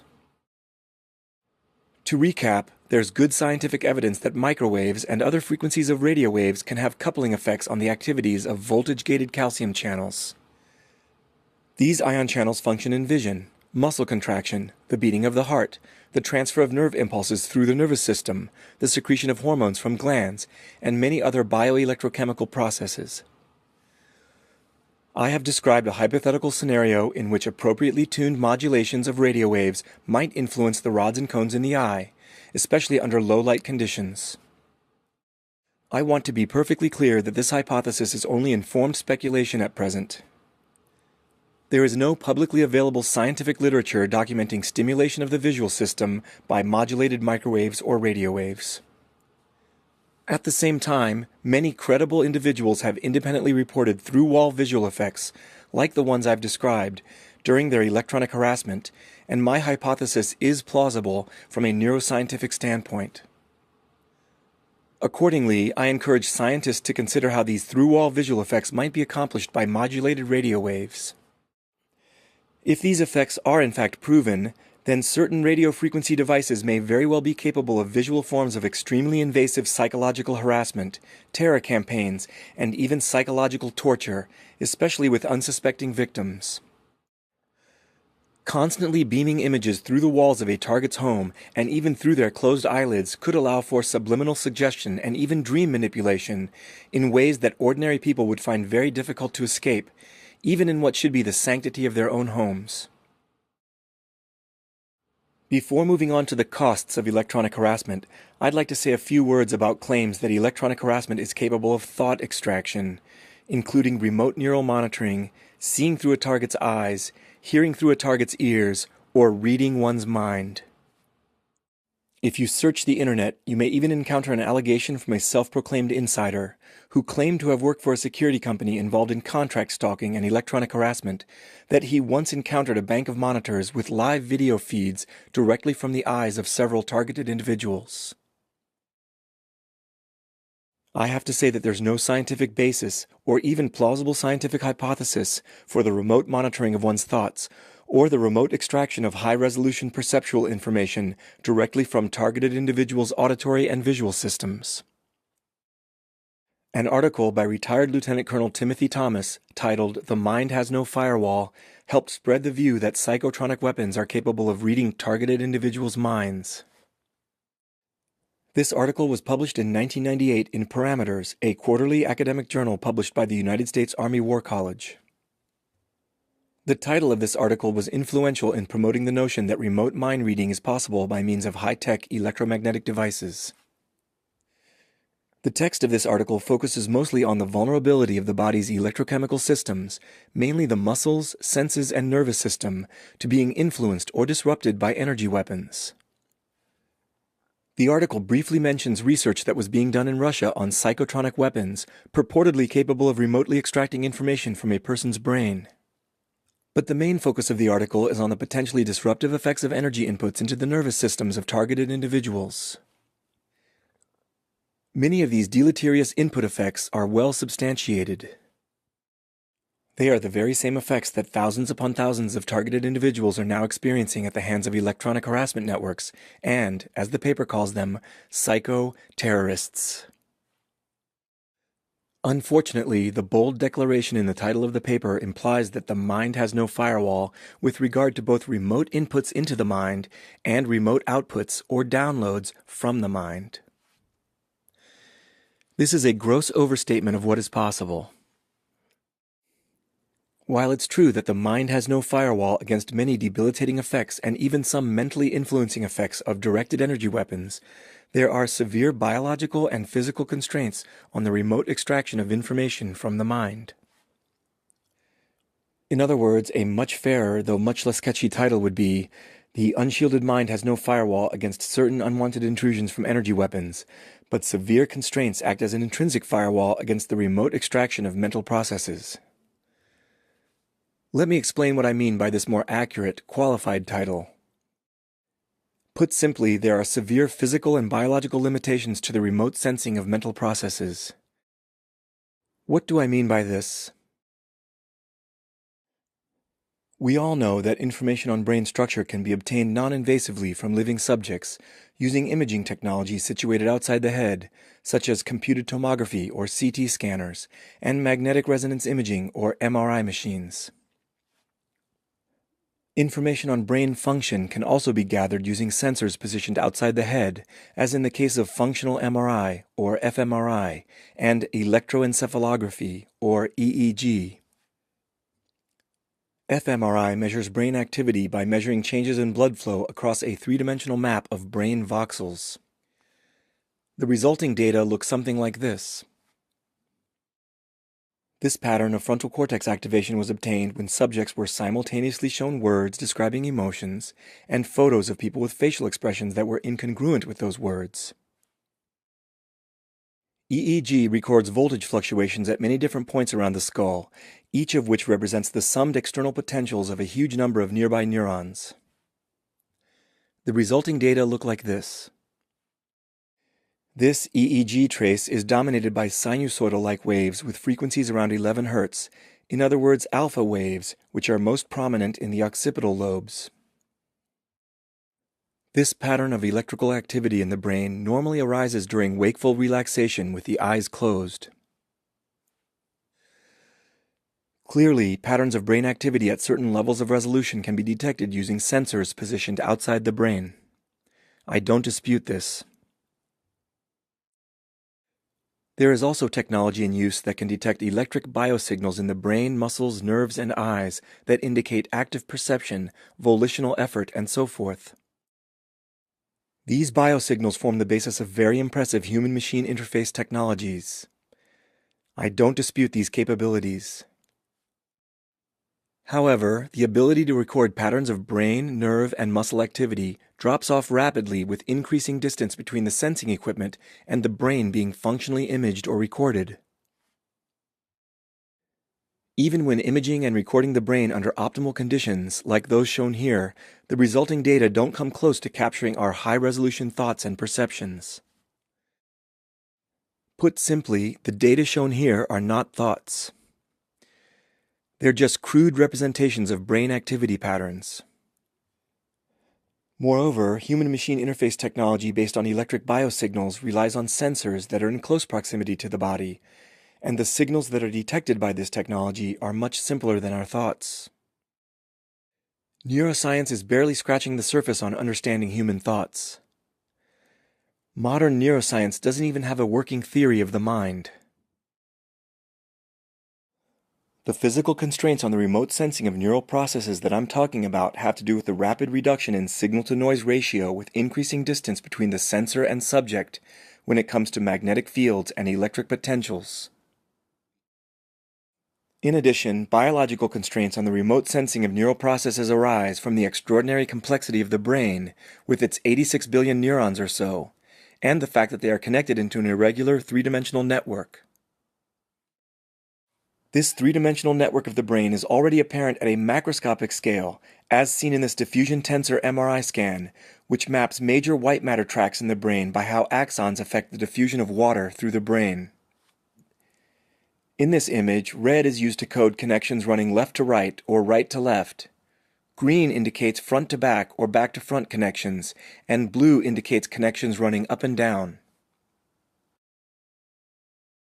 There are reports in the media suggesting that, by means of this same imaging technique, doctors found evidence of white matter damage in the brains of the diplomats who were victims of the mysterious energy attacks in Cuba.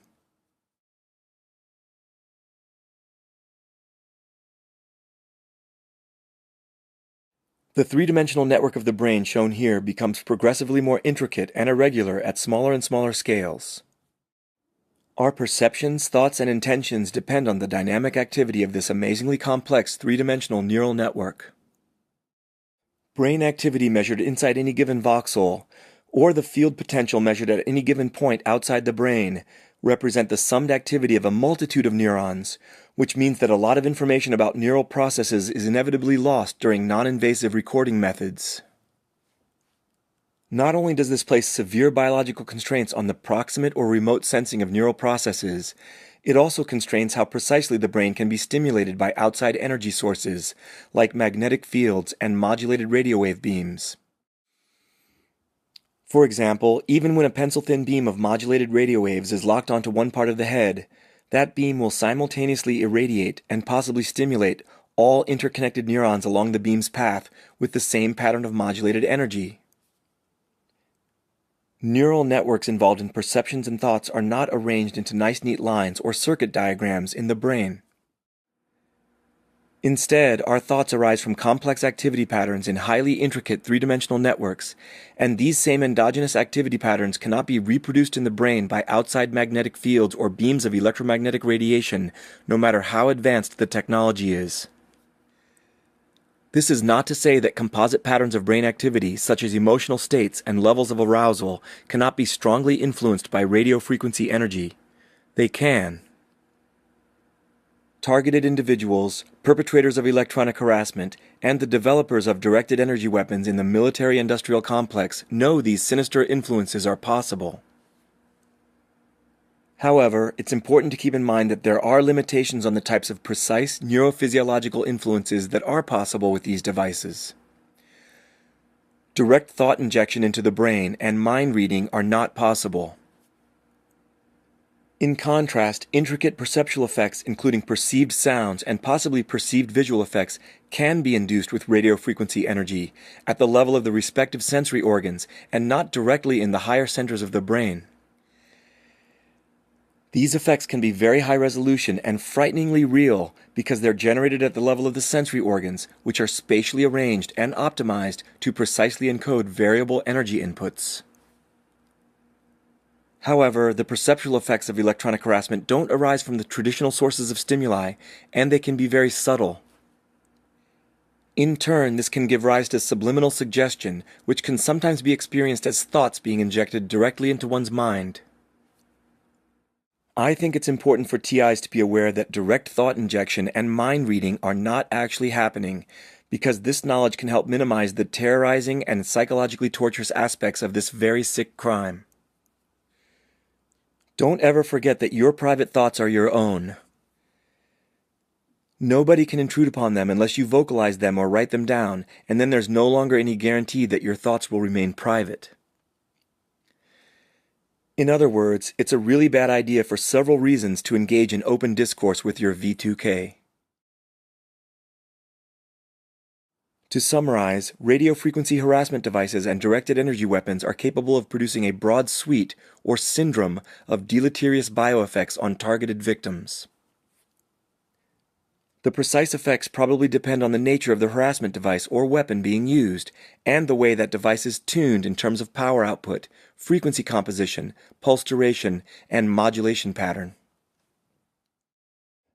There is at least some to ample, publicly available documentation that modulated radiofrequency energy is capable of producing all but the last two reported bioeffects of electronic harassment listed here.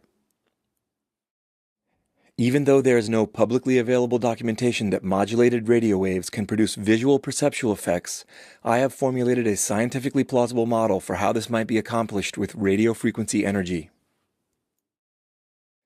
When a number of the bioeffects on this list suddenly occur together as syndromes of synchronously correlated effects, suites of these effects can actually point towards radiofrequency harassment as the most likely source of these correlated effects.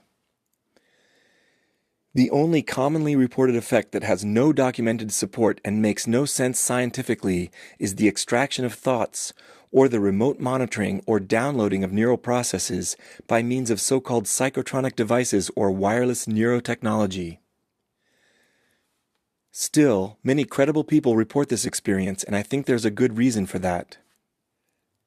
The feeling that one's mind is being read while under electronic harassment is likely a valid experience for some people on the receiving end of this high-tech form of abuse.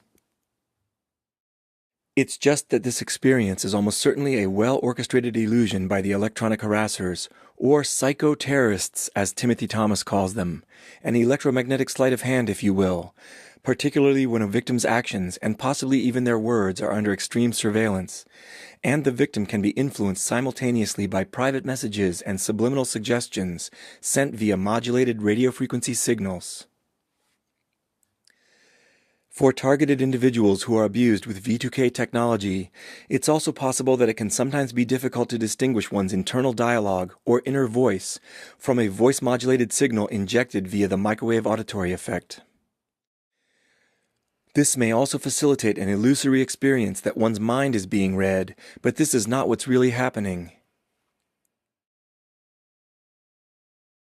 In addition to thousands upon thousands of people being terrorized and repeatedly criminally assaulted, the socio-criminal phenomena of organized stalking and electronic harassment are probably imposing huge hidden costs on society. I'd like to spend a few minutes exploring those potential costs. According to the Centers for Disease Control and Prevention, suicide rates in the U.S. have risen since 1999 for both females and males across all age groups except those aged 75 years and older. I'm not arguing that this increase is mostly attributable to organized stalking and electronic harassment, though the TI community knows for sure that a number of victims have been driven to suicide as a direct result of these atrocious crimes. In other words, it's clear that organized stalking and electronic harassment have made some contribution to this recent increase in suicides. What I am arguing is that law enforcement, other government institutions, and society in general need to start giving these destructive crimes the same kind of serious consideration that they give to well-accepted social problems with far-reaching impacts like suicide. It behooves the general public and their elected lawmakers to consider the negative impacts that these crimes are having on our economy, as well as their broader costs to society.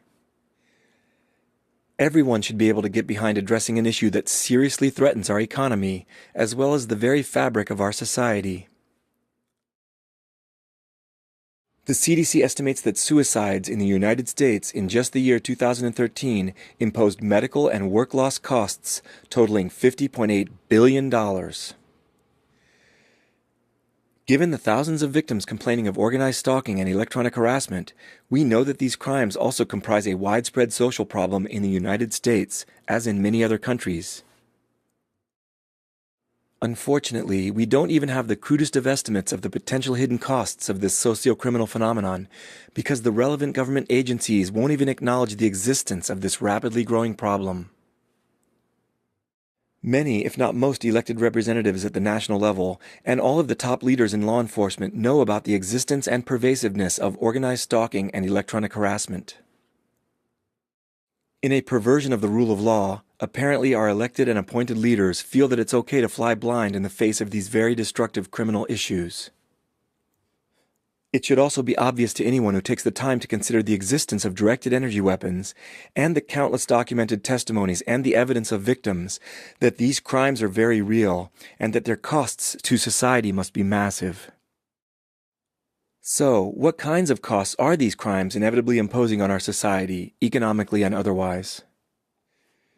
What is the list of reasons that we should all be very concerned about organized stalking and electronic harassment, especially when these problems are running amok in our society today? I've omitted the most obvious reason from the list I'm about to show you, that these crimes involve outrageous human rights abuses, criminal harassment, repeated assault and battery, and psychological and physical torture being perpetrated against thousands upon thousands of innocent victims. Clearly, this is reason enough for us to be concerned about these crimes, and for law enforcement to take them seriously. After all, it's the sworn duty and the legal obligation of law enforcement to address serious crimes like these, in order to uphold the law and to protect the safety of the tax-paying public. This goes without saying. In addition, most victims of organized stalking and electronic harassment suffer lost work productivity, and for many, their careers are totally ruined by these crimes. These effects obviously have serious negative impacts on the economy for all of us.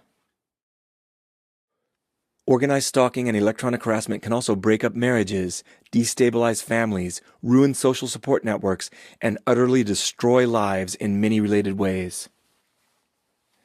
Families are incredibly valuable social units in society, and we should be very concerned about factors that erode these units. I've already shown you the huge cost that suicides impose on society, and we know that organized stalking and electronic harassment are contributing to an increase in suicide rate. The criminal leaders of electronic harassment rings are probably making heaps of money from this high-tech form of intimidation and assault via racketeering activities. Racketeering is bad for the economy, costly for taxpayers, and results in lost revenues for the government. Taxpayers pay the price when victims of organized stalking and electronic harassment with no mental illness are unjustly placed into psychiatric holds, simply for alleging genuine and unimaginably cruel crimes to those charged with protecting citizens from crime. While hospital owners, administrators, and psychiatrists profit from keeping the beds full in psychiatric wards, taxpayers ultimately pay most of the bills, especially in countries with national or provincial health services like the UK and Canada. The unchecked growth of organized stalking and electronic harassment is causing more and more people to lose confidence in the police, other emergency services, healthcare, and government. Ultimately, this lost confidence will contribute to the erosion of the effectiveness of these important institutions and to the destabilization of society. The last three reasons that we should be very concerned about letting criminals and antisocial lunatics perpetrate organized stalking and electronic harassment with impunity are probably the most important of all. When totally unrestrained, as they currently are, these crimes provide a wide-open gateway to the growth of pervasive corruption, which is terrible for the economy and for the rule of law. In fact, the negligent stance of law enforcement and the government toward these crimes effectively represents subversion of the Constitution and the rule of law. Left unchecked, this will lead either to lawlessness and anarchy or to a police state with inevitable civil unrest. Either way, loss of respect for the rule of law will ultimately destroy our country. Finally, allowing criminals of all ages to torment, harm, and torture people with directed energy weapons with no fear whatsoever of accountability is a tacit endorsement of sadistic antisocial behavior and violence. As these behaviors become more entrenched in society and are culturally transmitted to future generations, we can safely predict a large spillover effect into other types of crime and violence. In other words, an inevitable crime pandemic. Having profound cultural inertia, this crime pandemic may take decades to undo unless we start taking decisive action now. I'll wrap up my presentation by commenting on some issues related to the hard road to exposure and justice with respect to these elusive yet highly destructive crimes. First, let's consider the extraordinarily rapid growth of technology in our modern world. Real and imagined technology can be assigned to one of three categories. The internal yellow oval on this diagram represents in-use technology that is widely known by the general public. This category is largely filled with consumer technology, which we use in our everyday lives and see advertised on television and in other mainstream media. There is also a huge amount of real technology in existence that is outside most people's knowledge. This category includes highly specialized technology that is only used and even known by people working in narrow technical fields, such as specialist engineers, scientists, and physicians, as well as the suppliers of equipment for these disciplines. As time goes by, more and more real technology is falling into this orange category, simply because it's too complex for the average, untrained person to understand or even grasp. Long gone are the days when Renaissance individuals had good working knowledge of all technology in existence at the time. Nowadays, no single person has an excellent understanding of all available technology. Of course, this orange category also includes the burgeoning classified tech that's in use by militaries and the intelligence agencies, some of which is likely falling into the hands of organized crime. Any technology that's dreamt up or mentioned culturally, but cannot exist due to the limitations of what's possible, or doesn't yet exist but may someday, falls into a third category, labeled science fiction in this figure. Obviously, the tools used by criminals for their illegal tradecraft often come from the yellow category of in-use technology that's known by the general public. But I think we can safely assume that more and more criminals are using methods and tools from the orange category of tech in use outside the average person's knowledge. The reason is that this kind of technology makes it easier for criminals to get away with their crimes, especially because most police officers lack technical expertise or advanced educations. Along with the victims, perpetrators, and law enforcement, psychiatry is also on the front lines of organized stalking and electronic harassment. It's not as if the victims of these crimes are generally seeking help from psychiatrists. After all, organized stalking and electronic harassment are very serious crimes, first and foremost. Victims know this all too well, since they are on the receiving end of these crimes. Nevertheless, many victims are dragged in front of psychiatrists against their will simply for making allegations about these very real and very disgusting crimes. Unfortunately, psychiatry is failing in some important ways in relation to the rapid expansion of technology. Psychiatrists are often heavily biased by their own limited knowledge of what constitutes real technology and what should be relegated to science fiction. Aside from knowing about the effects of psychotropic drugs, most psychiatrists do not have substantially more advanced expertise in specialized areas of technology than average people in the general population. Yet, many psychiatrists boast inflated egos, and some get off on an entitled sense of power. While the orange crescent in this figure is quite wide in reality, and growing wider every day, in practice many psychiatrists act as if this category of technology is narrow or non-existent.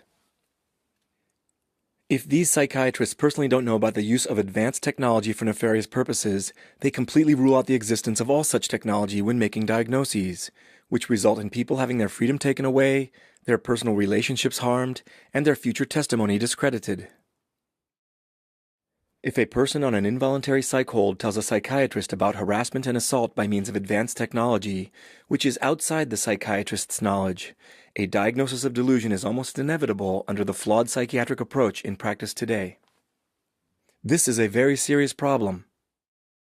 This issue must be addressed if we're going to effectively combat organized stalking and electronic harassment, because the flawed diagnostic method of modern psychiatry fuels these crimes and gives the criminals the perfect cover. Currently, psychiatry is unwittingly, or perhaps wittingly in some cases, facilitating this atrocity. Being on the front lines of this issue, there's no excuse for psychiatry not to be one of the first institutions to take constructive, proactive steps with regard to this serious socio-criminal issue.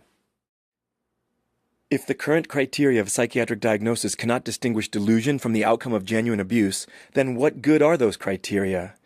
And what other diagnostic criteria might also be fundamentally flawed in much the same way?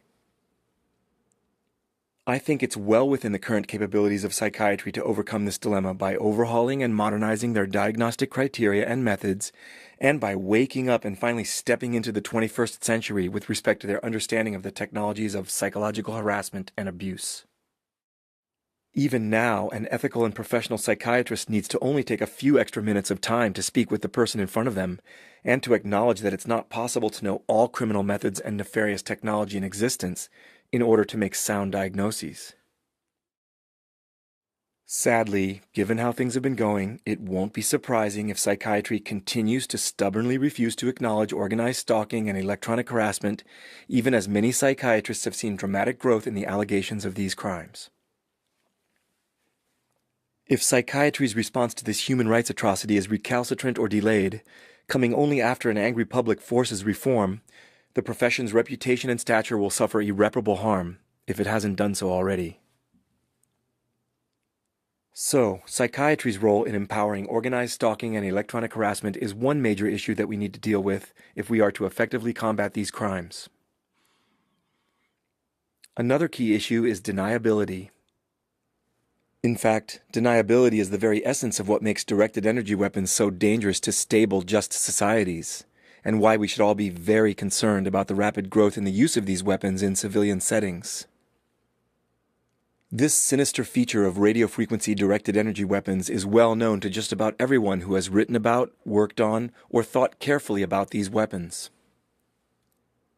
It's certainly well known to the thousands and thousands of victims of directed energy assaults, including the U.S. and Canadian diplomats who were attacked with energy weapons in Cuba. Deniability is so high with these devices because radio waves are silent and invisible.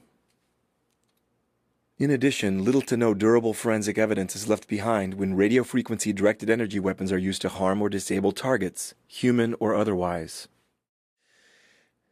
Certainly, the criminals who use these devices profit greatly from this inherent deniability. There's so much intrinsic deniability surrounding these weapons that people who don't want to be bothered by the difficulties of dealing with electronic harassment can flat out deny a problem which they know very well exists. Law enforcement, government institutions charged with protecting public safety, human rights organizations, politicians, psychiatrists, and other physicians all have the option of denying that these weapons are being used to harm people in civilian settings, simply because they would rather not deal with this tricky problem, or because doing so might threaten their careers or profits. This double-sided deniability of directed energy weapons was already clear to Dr. Stephen Metz and Lieutenant Colonel James Kievit of the U.S. Army War College, who wrote an essay in 1994 titled "The Revolution in Military Affairs and Conflict Short of War."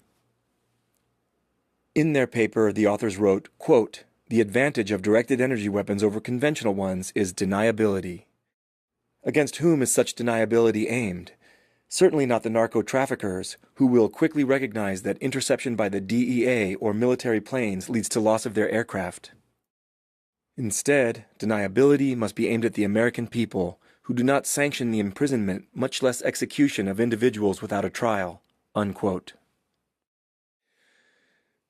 The scenario involving the Drug Enforcement Agency and Central American narco-traffickers was fictitious, according to the authors.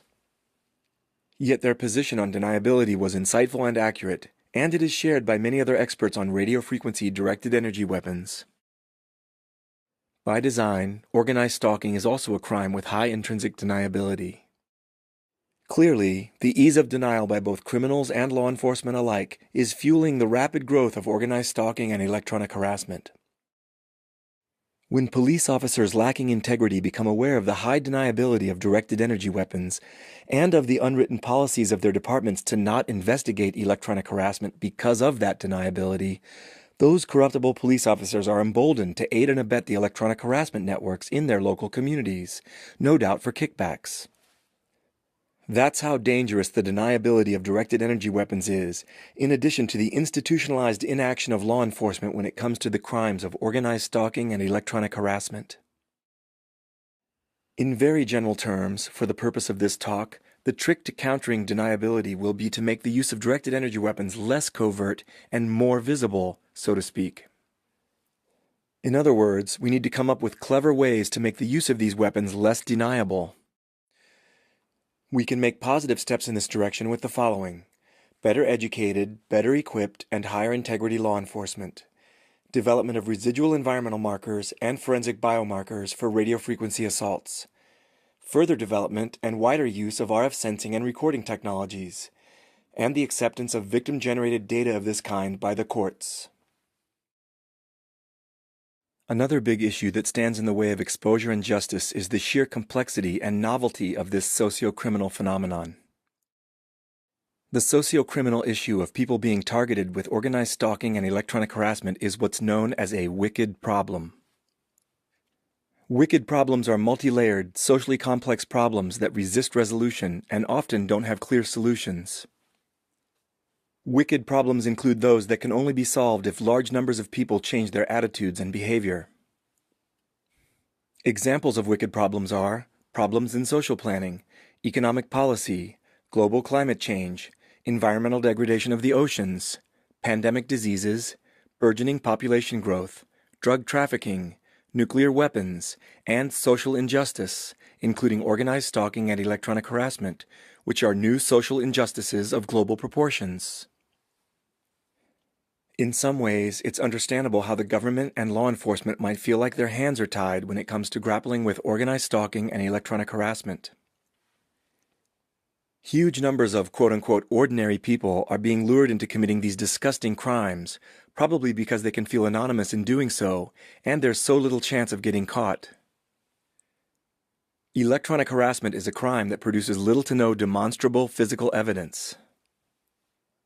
How are law enforcement and the courts to deal with a crime like this, especially when the crime has become so prevalent? A popular ancient Roman expression comes to mind when I think about how non-corrupted government officials who know about this socio-criminal phenomenon might feel. Oribus tineo lupum. I hold a wolf by the ears. This expression refers to a very dangerous no-win situation in which either holding on or letting go could produce disastrous results. If the government lets go of the wolf's ears and begins openly addressing electronic harassment, in other words, begins facing the wolf, the government will have to acknowledge a serious criminal threat to public safety and the rule of law, which it may have very little capacity to control at present. If the government continues holding the wolf's ears, in other words, continues denying there's a problem, doing nothing to stop it, and effectively giving the perpetrators free rein to carry out their crimes with impunity, then the wolf is guaranteed to continue growing. That wolf is the organized socio-criminal problem of electronic harassment, which is often assisted by the criminal tactic of organized stalking. If anyone takes just a moment to think about this potential conundrum, even from the government's point of view, one of the alternatives is clearly the better course of action. Obviously, we should let go of the wolf's ears now and face the menace head-on immediately. Thousands upon thousands of tax-paying Americans are being illegally persecuted, assaulted, and often tortured, and the costs of this criminality to society are mounting fast. Extreme human rights abuses are being perpetrated against many innocent citizens. Microwave terrorists, or so-called psycho-terrorists, are posing genuine, community-level terrorism threats and carrying out those threats wantonly inside our country. This is going on right now in our country, as well as many other countries in the Americas, Europe, Asia, and elsewhere. Given the purported values of our country, this rampant crime spree of persecution and microwave terrorism should be totally unacceptable to our government and to law enforcement now, as it certainly is to the thousands of victims of these horrific crimes. It should also be crystal clear to the relevant government institutions that this problem will be way easier to begin dealing with now compared to 5 years, 10 years, or 20 years down the road. The wolf is a rambunctious, menacing adolescent now compared to the full-grown, rampaging, alpha male dire wolf that this problem will soon grow into. In the long run, it will save a massive amount of taxpayer-funded government resources to start dealing with this problem sooner than later. The reason is that, as time goes by, those who perpetrate or aid and abet organized stalking and electronic harassment are infiltrating further and further into social and government institutions, including law enforcement, other emergency services, and possibly even healthcare and the courts. As the number of perpetrators inside these institutions grows, they will have more power to corruptly impede investigations into dangerous organized crime groups. In addition, not dealing with the socio-criminal problem now is enculturating more and more young people into the attitudes and methods of community-level microwave terrorism. In actuality, the FBI has the equipment and expertise to begin dealing with this real terrorism threat today. They certainly receive enough taxpayer funding to carry out anti-terrorism law enforcement activities to protect tax-paying Americans from a real threat today. There should be no excuse for inaction on this. Unfortunately for the rule of law, because of the deniability factor of directed energy weapons, government institutions are succumbing to the temptation of completely ignoring or denying this problem, even as many citizens are being tortured with electromagnetic weapons, and some are being incarcerated in psychiatric hospitals when they reach out to law enforcement for help. There is an effective strategy that law enforcement and the Justice Department could begin implementing now, and that strategy is deterrence. It's obvious that organized stalking and electronic harassment will not stop unless the criminal leaders and orchestrating perpetrators know the genuine threat of extreme criminal penalties. The sociopathic perpetrators of these crimes seem to get a huge thrill out of secretly harming others. Many of them even seem addicted to voyeuristically watching others and terrorizing and abusing them through organized stalking and electronic harassment. The perpetrators are emboldened by the institutionalized silence and inaction of law enforcement on these serious criminal issues. The perpetrators simply will not stop unless they face the real threat of exposure and severe legal consequences. The FBI and similar law enforcement agencies around the world have the capability of successfully investigating perpetrators of these sorts of crimes. It certainly gets the attention of the FBI when criminals attempt to build and use potentially lethal, ionizing radiation-directed energy weapons, such as Eric J. Fate, pictured above, and Glendon Scott Crawford, below. These men were sentenced to 8 and 30 years, respectively, even though they never acted on their plot to use a homemade weapon modified from an industrial-grade X-ray machine against would-be victims. Although radio frequency directed energy weapons are much less harmful on a single assault basis, perpetrators of electronic harassment with such devices actually carry out repeated assaults on their victims, day in and day out, sometimes for years on end. The result is a very serious form of psychological and physical no-touch torture with devices that have deleterious effects on the victim's long-term health. From what we've gleaned about the energy attacks in Cuba, these forms of assault can potentially produce permanent hearing loss, traumatic brain injury, and probably other permanently crippling effects as well. Based on the reports of targeted individuals, perpetrators of electronic harassment sometimes carry out potentially deadly attacks.